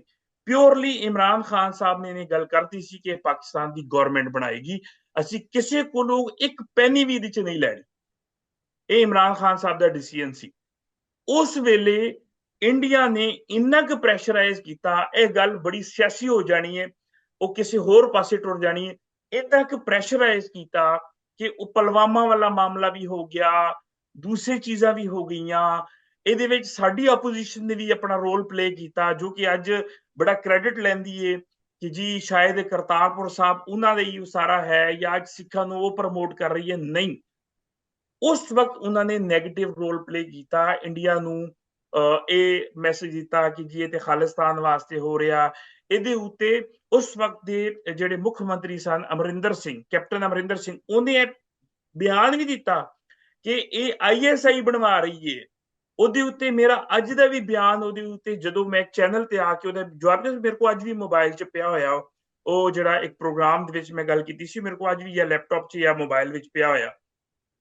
ਇੰਨੀਆਂ ਕੁ ਰੁਕਾਵਟਾਂ ਹਿੰਦੁਸਤਾਨ ਨੇ ਖੜੀਆਂ ਕੀਤੀਆਂ, ਇੰਨੀਆਂ ਕੁ ਕੋਸ਼ਿਸ਼ਾਂ ਕੀਤੀਆਂ ਬਜ਼ਰੀਆ ਅਮਰੀਕਾ, ਬਜ਼ਰੀਆ ਫੋਰਨ, ਉਹਦੇ ਹਰ ਕਿਸਮ ਦੀ, ਈਵਨ ਕਿ ਉਹਨਾਂ ਨੇ ਉਸ ਵਕਤ ਦੇ ਆਰਮੀ ਚੀਫ ਨੂੰ ਵੀ ਕਿਸੇ ਤਰੀਕੇ ਨਾਲ ਕਿਸੇ ਦੂਸਰੇ ਦੇਸ਼ ਦੇ ਜ਼ਰੀਏ ਪ੍ਰੈਸ਼ਰਾਈਜ਼ ਕੀਤਾ ਕਿ ਪਾਕਿਸਤਾਨ ਨੂੰ ਕਹੋ, ਉਸ ਵਕਤ ਜੋ ਕਮਰ ਜਵੇਦ ਬਾਜਵਾ ਸੀ, ਉਹਨੂੰ ਕਹੋ ਕਿ ਇਸ ਸਟੈਪ ਤੋਂ ਪਿੱਛੇ ਹੋ ਜਾਣ, ਬੈਕ ਸਟੈਪ ਲੈ ਲੈਣ। ਔਰ ਮੈਂ ਤੁਹਾਨੂੰ ਇਹ ਵੀ ਦਾਅਵੇ ਨਾਲ ਦੱਸਦਾ ਕਿ ਕਮਰ ਜਵੇਦ ਬਾਜਵਾ ਨੇ ਇਮਰਾਨ ਖਾਨ ਸਾਹਿਬ ਨੂੰ ਕਿਹਾ ਸੀ ਕਿ ਇਸ ਤੋਂ ਆਪਾਂ ਬੈਕ ਸਟੈਪ ਹੋ ਜਾਈਏ, ਪਰ ਇਮਰਾਨ ਖਾਨ ਨੇ ਕਿਹਾ ਸੀ ਕਿ ਨਹੀਂ, ਮੈਂ ਸਿੱਖਾਂ ਦੀ ਚਿਹਰਿਆਂ ਤੇ ਖੁਸ਼ੀ ਵੇਖੀਏ ਕਰਤਾਰਪੁਰ ਸਾਹਿਬ ਦੇ ਜਦੋਂ ਸੰਗੇ ਬੁਨਿਆਦ ਰੱਖੀ ਸੀ, ਮੈਂ ਖੁਸ਼ੀ ਵੇਖੀਏ, ਮੈਂ ਸਿੱਖਾਂ ਦੇ, ਮੈਂ ਉਹਨਾਂ ਦੀ ਭਾਵਨਾਵਾਂ ਨਾਲ ਨਹੀਂ ਖੇਡਣਾ। ਤੇ ਇਮਰਾਨ ਖਾਨ ਸਾਹਿਬ ਨੇ ਉਹ ਪੂਰਾ ਕਰਾ ਦਿੱਤਾ ਸੀ। ਅਗਰ ਮੈਂ ਇਹ ਗੱਲ ਕਰਾਂ ਕਿ ਇਮਰਾਨ ਖਾਨ ਸਾਹਿਬ ਦੇ ਨਾਲ ਜੋ ਹੋ ਰਿਹਾ ਉਹਦੇ ਪਿੱਛੇ ਵੀ ਇਹ ਰੋਲ ਹੈ ਆ, ਤੇ ਕਦੀ ਇਹ ਗੱਲਾਂ ਜਦੋਂ ਕਦੀ ਮੈਂ ਕਿਤਾਬ ਲਿਖਾਂਗਾ, ਕਦੀ ਦਿਲ ਖੋਲਾਂਗਾ ਨਾ, ਤੇ ਸਾਰੀਆਂ ਗੱਲਾਂ ਫਿਰ ਮੈਂ ਵਿੱਚ ਲਿਖਾਂਗਾ ਕਿ ਕਰਤਾਰਪੁਰ ਵੇਲੇ ਕਿਸ ਕਿਸ ਬੰਦੇ ਨੇ ਕੀ ਕੀ ਨੈਗੇਟਿਵ ਰੋਲ ਪਲੇ ਕੀਤਾ, ਔਰ ਇਮਰਾਨ ਖਾਨ ਉਹਨਾਂ ਸਾਰਿਆਂ ਅੱਗੇ ਸੀਨਾ ਤਾਨ ਕੇ ਖੜਾ ਹੋਇਆ ਕਿ ਮੈਂ ਸਿੱਖਾਂ ਦੇ ਚਿਹਰਿਆਂ ਤੇ ਖੁਸ਼ੀ ਜਿਹੜੀ ਵੇਖੀ ਹੈ, ਮੈਂ ਉਹ ਚੀਜ਼ ਨੂੰ ਮਹਿਸੂਸ ਕੀਤਾ ਕਿ ਇੱਕ ਬੰਦਾ 4 ਕਿਲੋਮੀਟਰ ਤੋਂ ਆਪਣਾ ਮਦੀਨਾ ਜਿਹੜਾ ਉਹ ਦੂਰਬੀਨਾਂ ਨਾਲ ਵੇਖਦਾ ਹੈ, ਤੇ ਮੈਂ ਉਹਨੂੰ ਰਸਤਾ ਦੇਣਾ ਚਾਹੁੰਦਾ। ਇਮਰਾਨ ਖਾਨ ਦੇ ਜ਼ਿਹਨ 'ਚ ਸਿਰਫ ਇੱਕ ਚੀਜ਼ ਸੀ, ਇੱਕ ਲਾਲਚ ਸੀ। ਲੋਕਾਂ ਨੇ ਇਹਨੂੰ ਕਿਹਾ ਕਿ ਖਾਲਿਸਤਾਨ ਵਾਸਤੇ ਕਰਨਾ ਚਾਹੁੰਦਾ, ਨੈਵਰ ਐਵਰ। ਇਮਰਾਨ ਖਾਨ ਸਾਹਿਬ ਨੇ ਖਾਲਿਸਤਾਨ ਉਹ ਜ਼ਰੂਰ ਚਾਹੁੰਦਾ ਸੀ, ਦਿਲ 'ਚ ਉਹਦੀ ਖੁਆਇਸ਼ ਜ਼ਰੂਰ ਸੀ ਕਿ ਮੇਰਾ ਨੇਬਰ ਅੱਛਾ ਹੋਵੇ, लेकिन कोई भी स्ट्रैटेजी इमरान खान ने ऐसी नहीं की थी कि ਜਿਹੜਾ ਕਿ ਖਾਲਿਸਤਾਨ ਵਾਸਤੇ ਕੀਤੀ ਹੋਏ। ਇਮਰਾਨ ਖਾਨ ਨੇ ਕਰਤਾਰਪੁਰ ਸਾਹਿਬ ਕੋਰੀਡੋਰ ਸਿਰਫ ਇੱਕ ਵਾਸਤੇ ਗੱਲ ਵਾਸਤੇ ਖੋਲਿਆ ਸੀ, ਜੋ ਕਿ ਪਾਕਿਸਤਾਨ ਦਾ ਫਾਇਦਾ ਸੀ, ਕਿ ਜਦੋਂ ਦੁਨੀਆ ਭਰ ਦੇ ਸਿੱਖ ਪਾਕਿਸਤਾਨ ਆਉਣਗੇ, ਪਾਕਿਸਤਾਨ ਦਾ ਜਿਹੜਾ ਇਮੇਜ ਖਰਾਬ ਹੋਇਆ ਉਹ ਠੀਕ ਹੋਏਗਾ, ਕਿਉਂਕਿ ਸਿੱਖ ਵਾਹਿਦ ਕੌਮ ਹੈ ਜਿਨ੍ਹਾਂ ਨੂੰ ਅਗਰ ਮੈਂ ਪਿਆਰ ਦੇਵਾਂਗਾ ਤੇ ਮੈਨੂੰ ਪਿਆਰ ਰਿਟਰਨ ਮਿਲੇਗਾ। ਇਮਰਾਨ ਖਾਨ ਦੀ ਸਿਰਫ ਇਹ ਸੋਚ ਸੀ। ਔਰ ਮੈਂ ਤੁਹਾਨੂੰ ਦੱਸਾਂ, ਪਾਕਿਸਤਾਨ ਦੇ ਵਿੱਚ ਇੰਟਰਨੈਸ਼ਨਲ ਕ੍ਰਿਕਟ ਖਤਮ ਹੋ ਚੁੱਕੀ ਸੀ, ਬੰਦ ਹੋ ਚੁੱਕੀ ਸੀ। ਉਹ ਕਿਨੇ ਦਹਿਸ਼ਤਗਰਦੀ ਕਰਵਾਈ ਸੀ? ਉਹ ਹਿੰਦੁਸਤਾਨ ਨੇ ਦਹਿਸ਼ਤਗਰਦੀ ਕਰਵਾਈ ਸੀ।